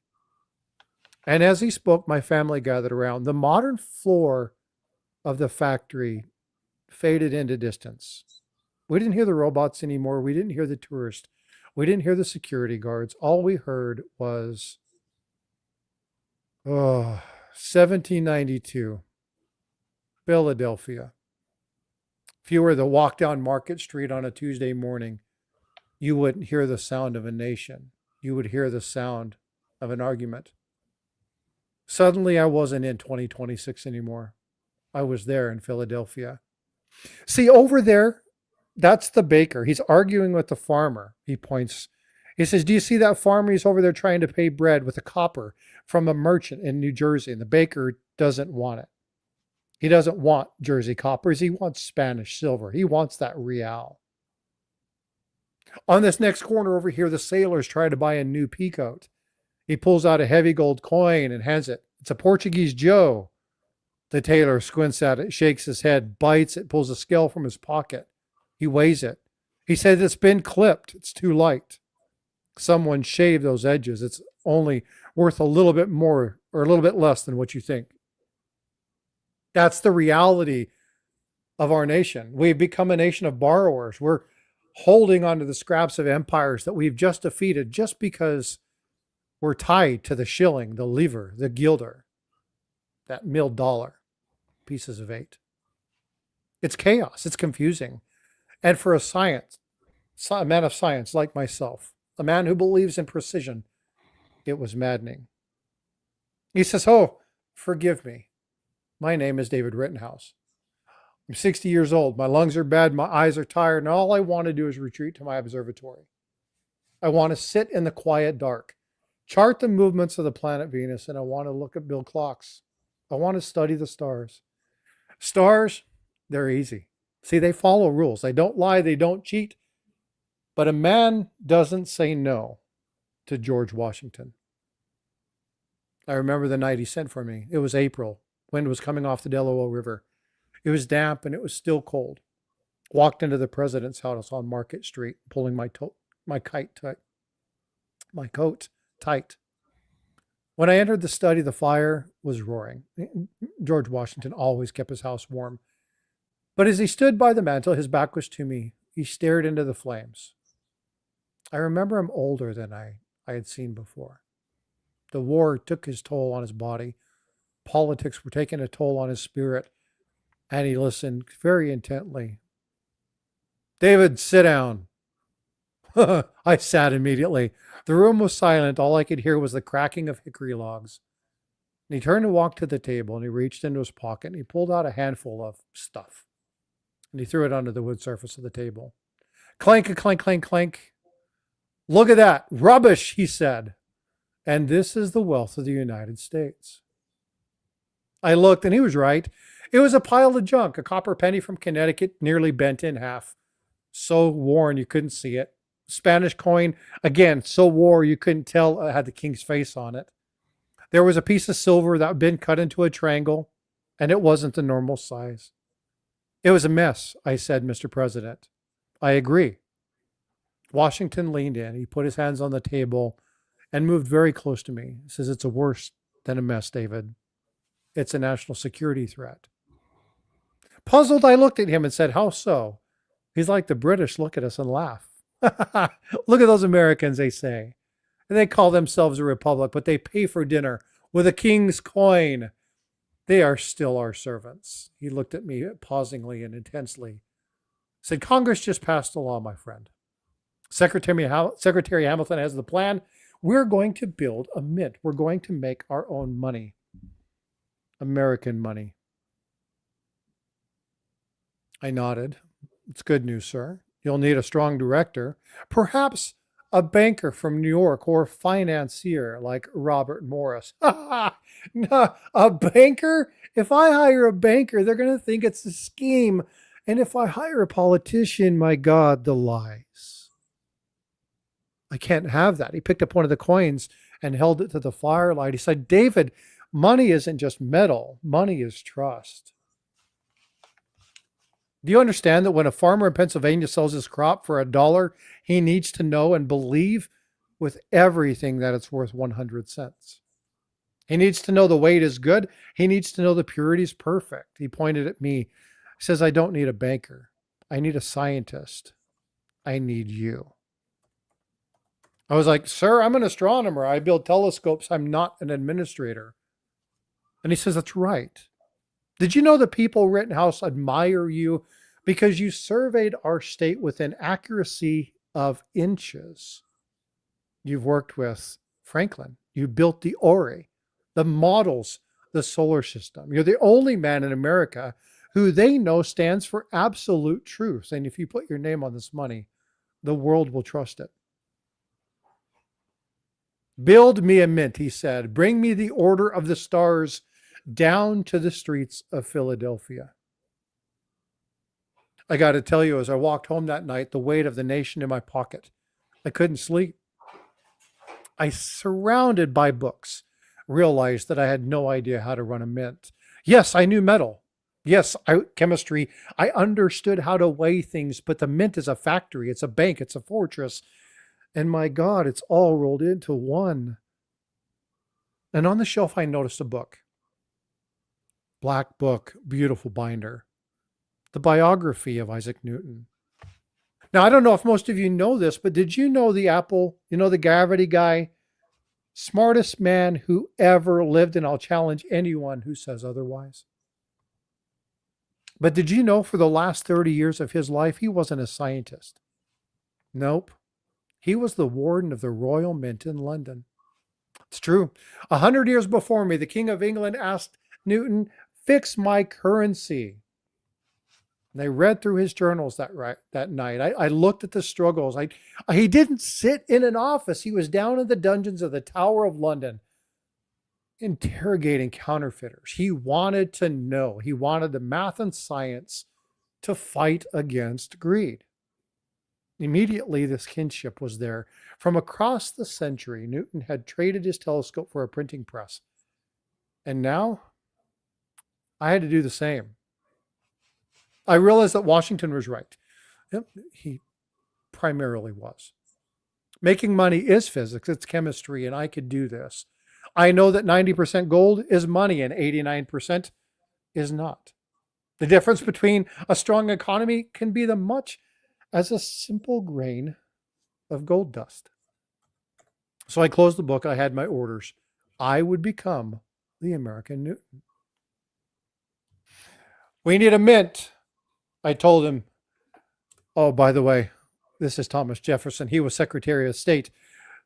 Technically, he was my boss. He winkled his nose and said, at what for? He says, I have to build a mint. The president has told us we're going to make our own coinage. He said, well, let's get to it. So we walked down the street, and on 7th and Arch, we found an old distillery, and the smell was, memorable. Old mash, sour, rotting wood. The building was falling apart. The location, great. It was close to the heart of the city, but set back enough that we could hold it secure.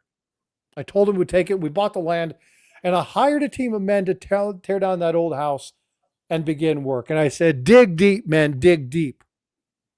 The engineers came to me and said, why are you honest like this? Why are you doing this? He said, but do you know the thickness of the bars that we need to squeeze through must go through heavy rollers to flatten into sheets. These things weigh tons. It'll shake the very foundation of the earth. If it does, it'll make the coin wavy. Different thicknesses. It won't be what we need. That floor must be stable, and it must be secure like the country itself. We built this thing as a brick. It was simple. It was plain. And on the front, we painted Ye Old Mint. Well, we had a problem. We had gold, We had some silver. We had a lot of copper. We had no army to guard it. And I looked at the budget and I I didn't have any money. So I couldn't hire a squad of soldiers. I made a purchase and the receipt still holds in my hand today. And he reached into his pocket, holds up an imaginary piece of paper. But on it, I could read January 1793, the purchase of one dog, $3. His name, Nero. He was a mongrel, big and mean. And I bought him to patrol the yards at night. And for the first few years of finance in America, well, the United States, the entire gold supply of the United States was protected by a $3 dog named Nero. True story. But Nero couldn't protect us from the Clipper, the real enemy. See, in the days of old, the coins weren't just discs. If a dishonest man had a sharp pair of scissors, he could just clip a tiny piece away, stealing the money right out from underneath you. It was lighter, and if he did this to every coin, pretty soon he would have a giant bag of silver free. He was stealing from the people. I went to Henry Voigt, my chief coiner, and said, I know you like gears. We have to utilize physics to stop thieves. If we design a machine that makes the coin virtually impossible to cut. And he developed something called the lettered edge and a distinct machine. The idea was brilliant. We wouldn't just swap the face of George Washington with Lady Liberty. We would stamp the words onto the rim, the side of the coin, making the crime immediately noticeable. This machine at the exact moment would slide this device around, and as it rotated around, it would etch the words into the side of the coin. If the Clipper tried to shave that one, we would know it, using science to keep men honest. I loved it. But we didn't have the money. We were almost there. The building was almost finished. We didn't have the roof on. So we had to find a place to do this. There was a place that was dirty in an old shop. So I reached out to my buddy and I said, hey, we need to use it. He's like, you can use this floor. It's sturdy. It's been around for a long time.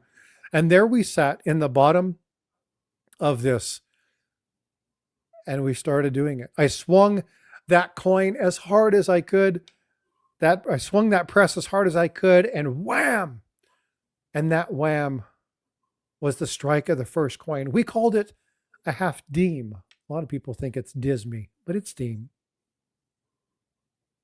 And when that still met that silver, it was hot. It burnt my fingertips. And I wiped the oil off my breeches, went over to the scale, 28.8.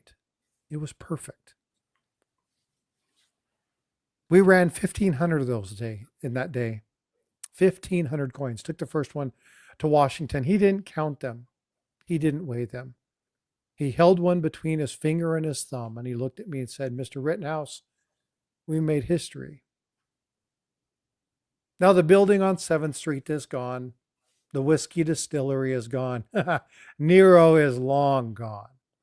But the standard we set, the science, the precision, the trust, it's something that should remain. Every time you reach into your pocket, you pull out a quarter, take a look at the ridges on the edge. Take a look at the lettering on that edge. That is the ghost of David Rittenhouse, ensuring that your money stays honest. As he finished the story, we stood there for just a moment in silence. The story of the dog, the cellar, the heat, it was so vivid. I had physically transported myself to there. I walk around the corner, I turn around, look at my kids who were standing right behind me, eyes open. They said, this guy was amazing. Best performance I have ever seen. I turned back to thank him, but the hallway was empty.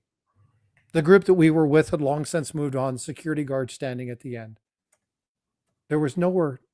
It was a corridor. It was straight, full of glass. Security doors were closed.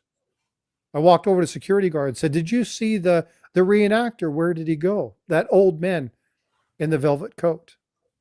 The guard looked at me like I was crazy. He said, sir, we don't have actors here. This is a federal facility. just the robots and the tourists, and they done walked off. I walked back to that display case, standing there, looking at the exhibit for just a moment, the earliest coins of our nation. And when I looked at the placard beside it, a portrait of the first director of the U.S. Mint, the face, the same man I had just been talking to, and underneath it, David Rittenhouse, 1732, 1796. Now, I don't know if you believe in ghosts, but I'll tell you what I believe in. History is alive if you listen for it. Anytime you pick up a coin, don't just see 25 cents. See the man in the velvet coat who reminds us the value of what our nation was built on. It wasn't gold. It was trust.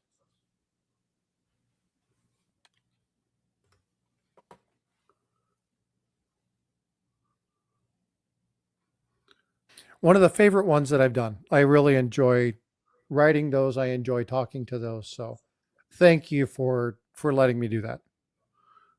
I enjoyed it the first time. I actually enjoyed it better the second time. Very cool. Well, folks, it is time for me to turn in What you going to turn into? a pumpkin if I don't get some sleep. That works. And I'm going to go ahead and work on the videos that I've been planning. So, I had a Well, good time. folks, I hope you guys have a wonderful time. Tiger, thank you for coming up and doing this. It Same was here.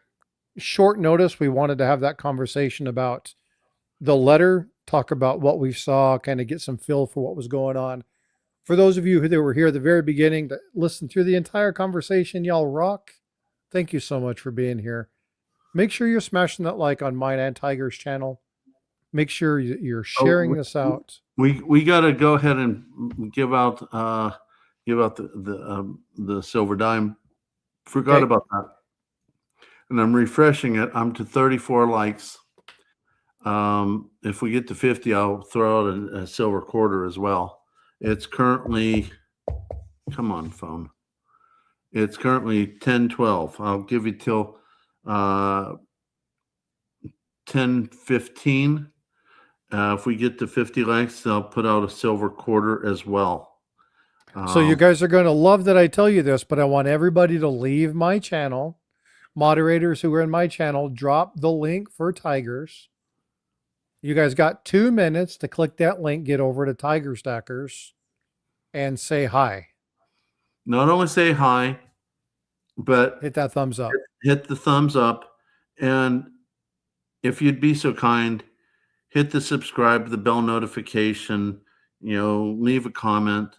It'll make you stay. It'll also help the YouTube algorithm.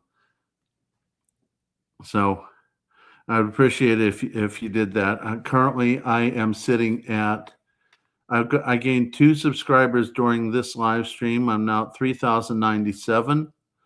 So that would be kind of cool to hit 3,100. And it'd be nice to see everyone knock up the likes. So currently I'm at 37. And come on, folks, let's go. 40.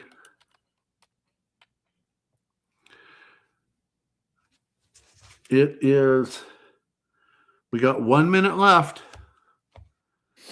And you guys get over there and go say, I appreciate your guys' support, but get over there and get into this.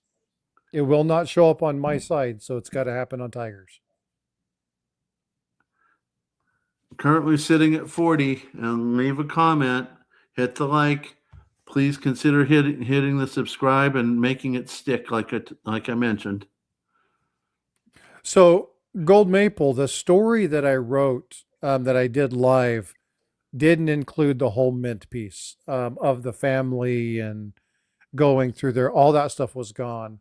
I felt that it needed something more. So went back through that day and I wrote basically the intro and the closing to that. And it is a far better story now. ATS, what's up, buddy? Good to see you. Long time no see. Hope things are well. So I'm at 10:15. We're at 41. Okay, I hope everyone's put stuff into the chat.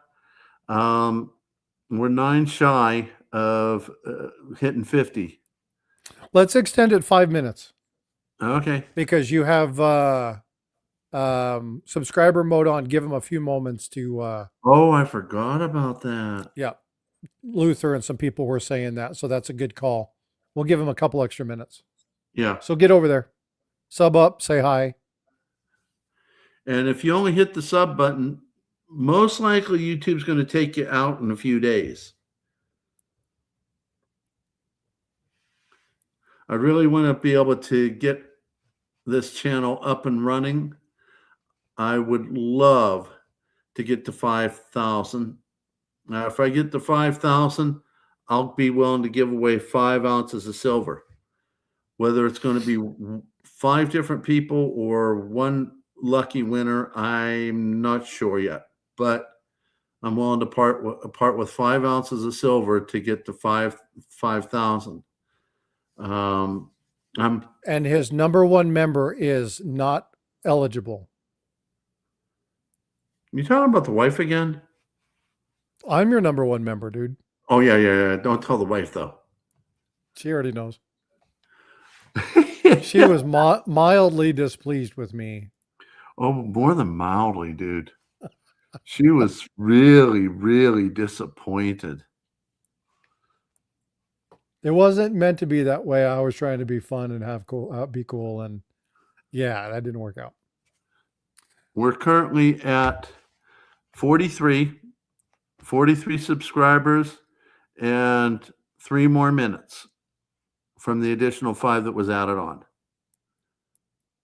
So for Thanks, those Al. of you who came in, for those of you who have just come in, you saw the thumbnail, you're wondering what it was about. Just to give you a summary, there was a letter pulled up by JM Bullion that said, we're going to honor our prices.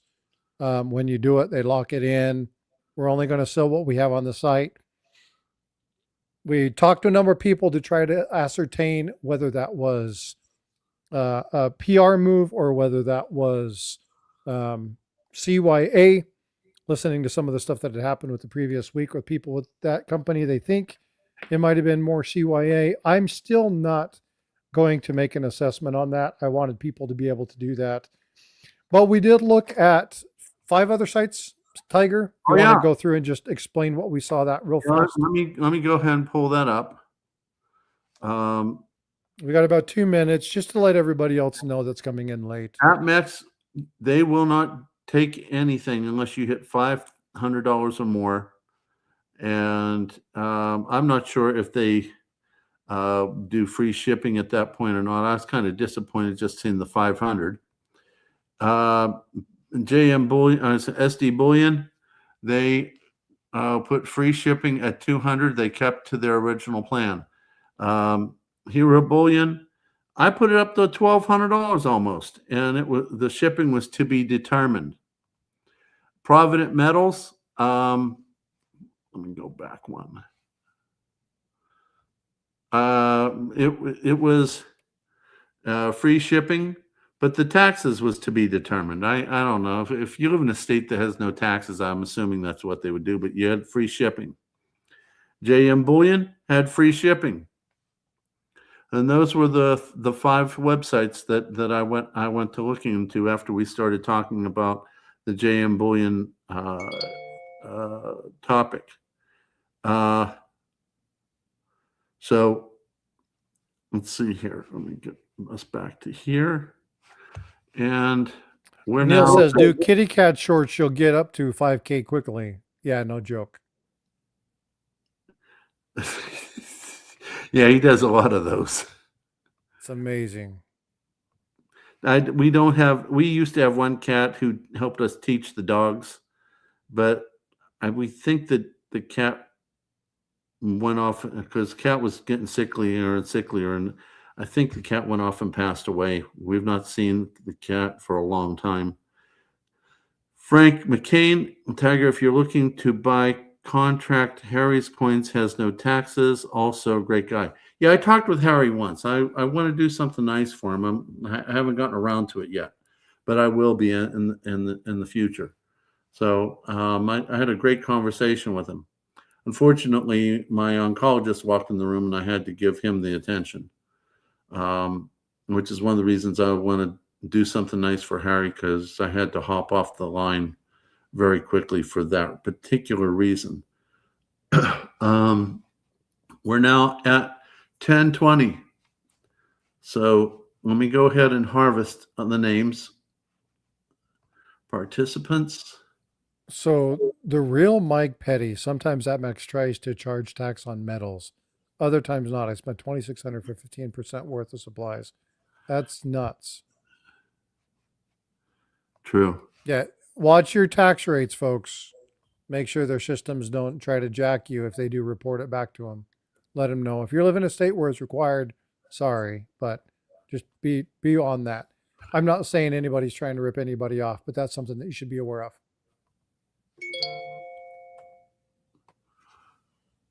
So those are the names. If anything like member shows up, I'll just cut it out and roll it again. I interrupted you. You said something?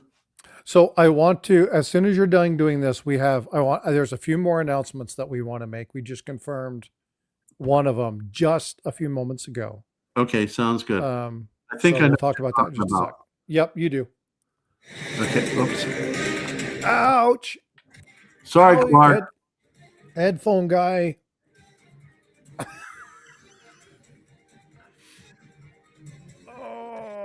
Okay, remove all.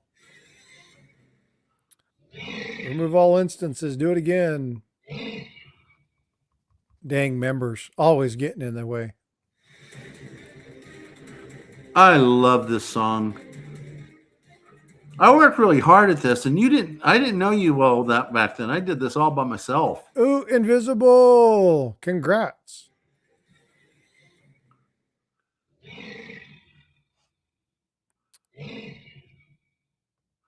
Scroll, what's going on? Good to see you. Invisible, send me a claiming email within first 2 days, first 48 hours, include your YouTube name, your real name, your address, and I'll ship you off the dime. I'm not really very fast about it, especially right now with ice being all over the road, but I do get it out there. Hey, and do me a favor, don't scream at it.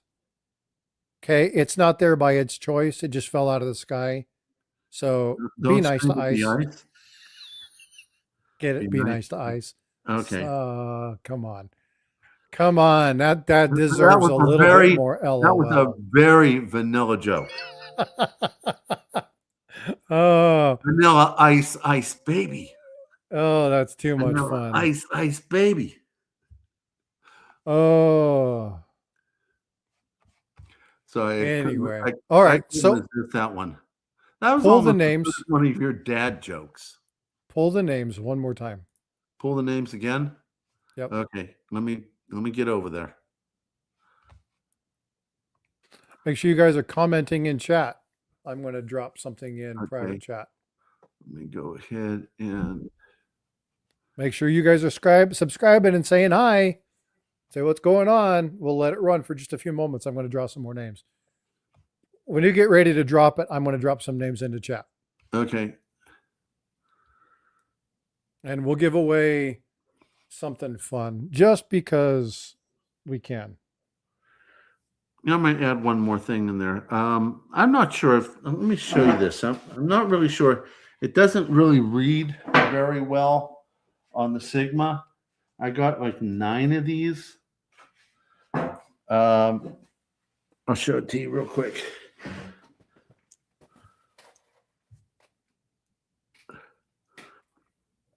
It so what I'm going to give away, really funky on the Sigma. So I'm not really sure this is silver, but it is kind of cool. There are a lot of gold plated clad coins, a lot of them. And They used to come in sets. People try to pull them out of sets, and then they drop them in there, and they do that. So there's those. Go ahead and pull those, and then drop those in there. Pull the names. Got it. And then you got the ones in chat. So add the ones that I dropped in chat. I had the ones you dropped in chat. Private chat. Oh, private chat. Got it. Got it. Let me get in here. So do you guys remember this? This is going to be fun. I hope you guys enjoy this.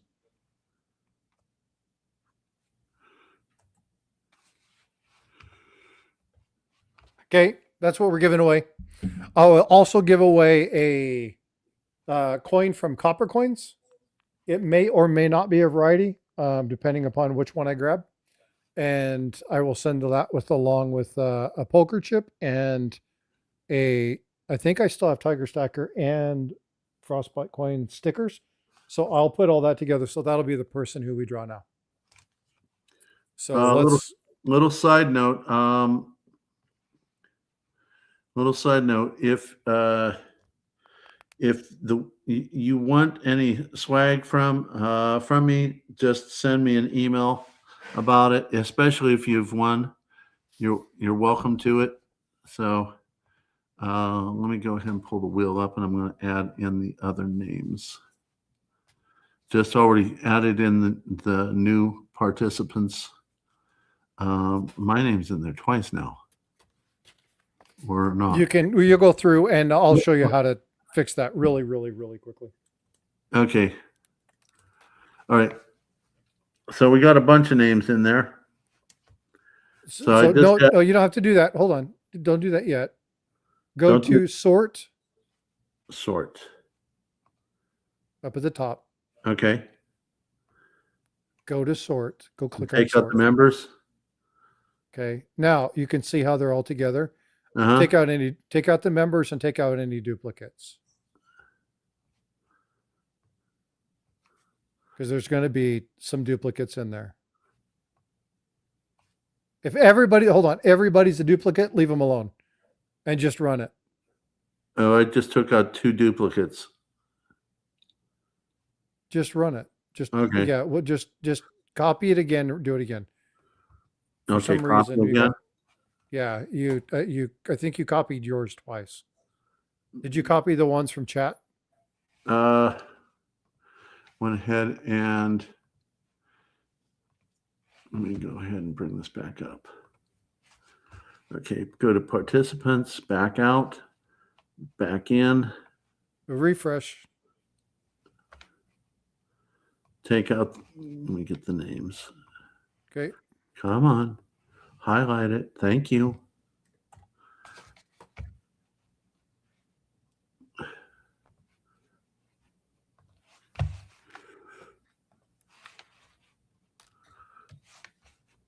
Okay, take everyone out.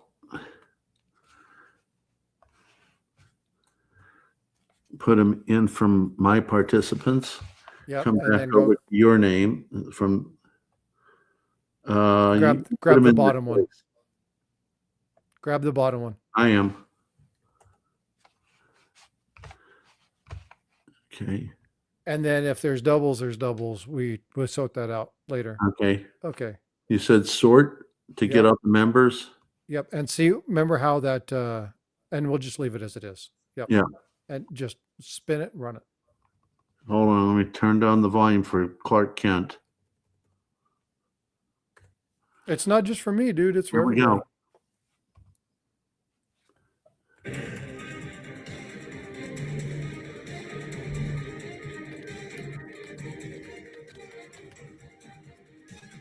Oh man, that guy.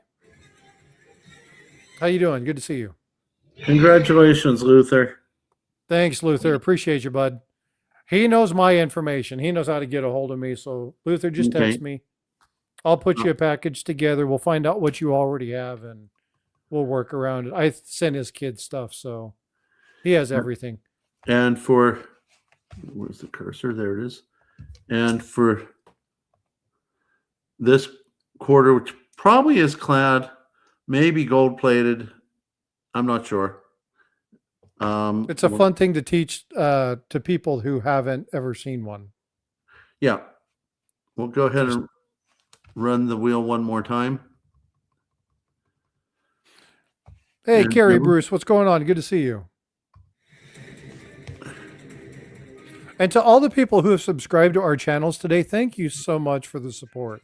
Greatly appreciate it. Bait the hook. Bait the hook. Congratulations, Bait the hook. Congratulations. So 10 Tiger an email. Send Tiger an email at thetigerstacker.com. All right, tigerstacker You at let Gmail. me know that you won the possible gold-plated quarter. And I'll make sure that you get that within 2 days, please. That email's in there. Just send him an email now. And then send your address and your username and whatever name you want him to ship as. Okay. And please don't tell me put something like, coins or bullion or stacking or whatever, because someone might steal your stuff. Fact. Yeah. Good practices. Give it to Miss Aloha, 1970. That's awesome, dude. Oh, how wonderful. Thank you. Miss Aloha, please send me the email. And because what I do is I print those off to make sure that I keep everything accurate, and I end up sending you the email back plus your winnings. So Miss Aloha supports both of our channels very, very well. She's located in Hawaii. So aloha and mahalo for being here. And Tiger, I'll connect with you because I want to send her just a full-on stack elector Tiger Frosty pack. So we'll get a whole bunch of stuff. We'll just send it together. Okay, we'll work on that. You support the channel nice. You guys are awesome. That was a gift of kindness, so we will match that kindness. Yeah, that's true. So well, cool. Well, hey guys, I'm done. Me too. I am tired. My butt needs to go to bed. I need to be fresh for tomorrow. I can't come up with a smart alecky response to that, so I'll be quiet for the moment until I find out something new. So you want to drop the news about next Monday? Oh yeah. Oh yeah. Before we do that drop, what do you got coming up for people to we know about Lynette Zhang possibly tomorrow if she wants to do as a live. So yeah, so I'll find out tomorrow. I have it already set as a live. So if she says we're going live, it might be delayed. But that's fine. Whatever she wants to do, we're there. Boom, it's going to go. Make sure that I know about that because I don't want to miss my teacher. I definitely will do. In a couple weeks, we're going to be talking with a man by the name of Greg Bennick. Now that's going to be videos. There's going to be a series of them. We've already planned out a couple. Phenomenal man. Brilliant, knows varieties and errors very well. But he's got a very storied past. We're going to be talking about some stuff. I've got an amazing question that I've asked him. He's putting some nice stuff together for you all. And that's going to be fun. But there's another one that was confirmed today. I'm not going to drop this, but I'm going to ask anybody in chat if they know of a person called Dr. Hobby. H-O-B-Y. Person was born blind at birth. He's a physicist, a chemist, a smart man, educator.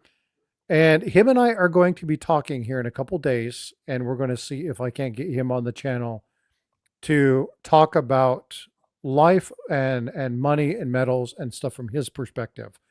So there are some amazing opportunities for you guys to hear from some great speakers. Tiger's got some stuff coming up. Again, lots of great stuff coming your way. So make sure you guys are subscribed and hitting those notifications. You want to be a part of a lot of these. I'm going to drop a couple names of my upcoming interviews. This week, I'm going to be interviewing Rob Keynes from the Freedom Report. And I'm really looking forward to that. He's a very big proponent of Citizens for Sound Money. He stepped out of the board so he can do more with legislatures in different states. So be ready for that. That's coming. And I'm going to be interviewing David Morgan from the Morgan Report. So those are coming. He's got an interview with me next week. Give me time to get the interview, edit it, and get it ready for release. So I just thought maybe I'd let you all know that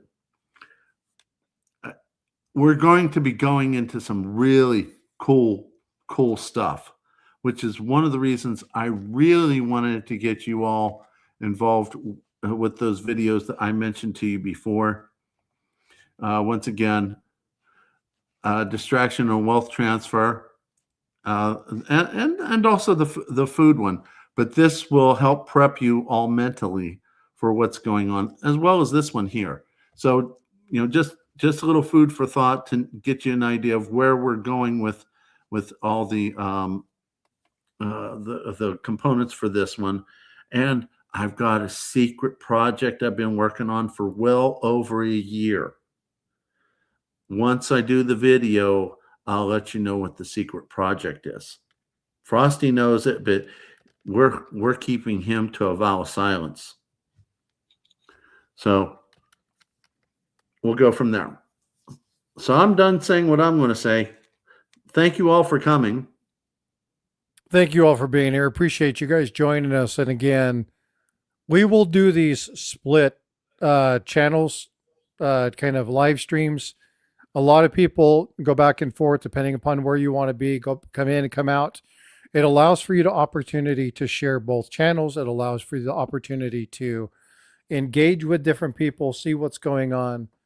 And if you have somebody that leans towards the stacker realm, send them towards stacker side. If you send them to me, they want to learn more about numismatic and education, or maybe even hear fun stories, then direct them that way. But send them both, okay? Get people used to going to both. And that way they won't miss any Stack Collector episodes. But I appreciate you guys. We do this all for you. Mention Monday. Do you want to mention Monday? Yeah, please. Okay. Can I drop the name? I think so. Fire. We have a member of our community, smart as a whip. And in my opinion, is way smarter than anybody thinks. I mean, this person is phenomenal. This person's a mother, a wife, and a stacker, and was a stay-at-home mom raising her child and making her stack. How? That's what we want you to find out. So our guest on Stack Collector will be no name. Don't say it. Okay. What you just said is the cliffhanger extraordinary. You guys want to find out, you need to be there. If you aren't absolutely taken by the intelligence of this lady, then there's something wrong with you. Yeah, must be Stacking Surfer at OC let the bag out. So. Oh yeah, well it's all that hair he has. Now he's got scruff. So your items are showing up on StreamYard again. They're back to it. You must have been buffering because your chat's now showing up in there. I have no idea how I did that. It's a system issue with StreamYard, most likely. Okay. Well, maybe sometime you can help me get through that goofy thing. Well, cool. Well, I take care of yourselves. Oh, we've been on for almost 2.5, 3 hours. So yeah. I hope you guys have a wonderful evening. Thank you so much for allowing us into your home and into your evening. Have a wonderful night. Be well, be blessed. And we'll see you guys in the streams. See y'all later. Thank you, everyone. Can't wait to see you again. Don't miss it. Bye, everyone.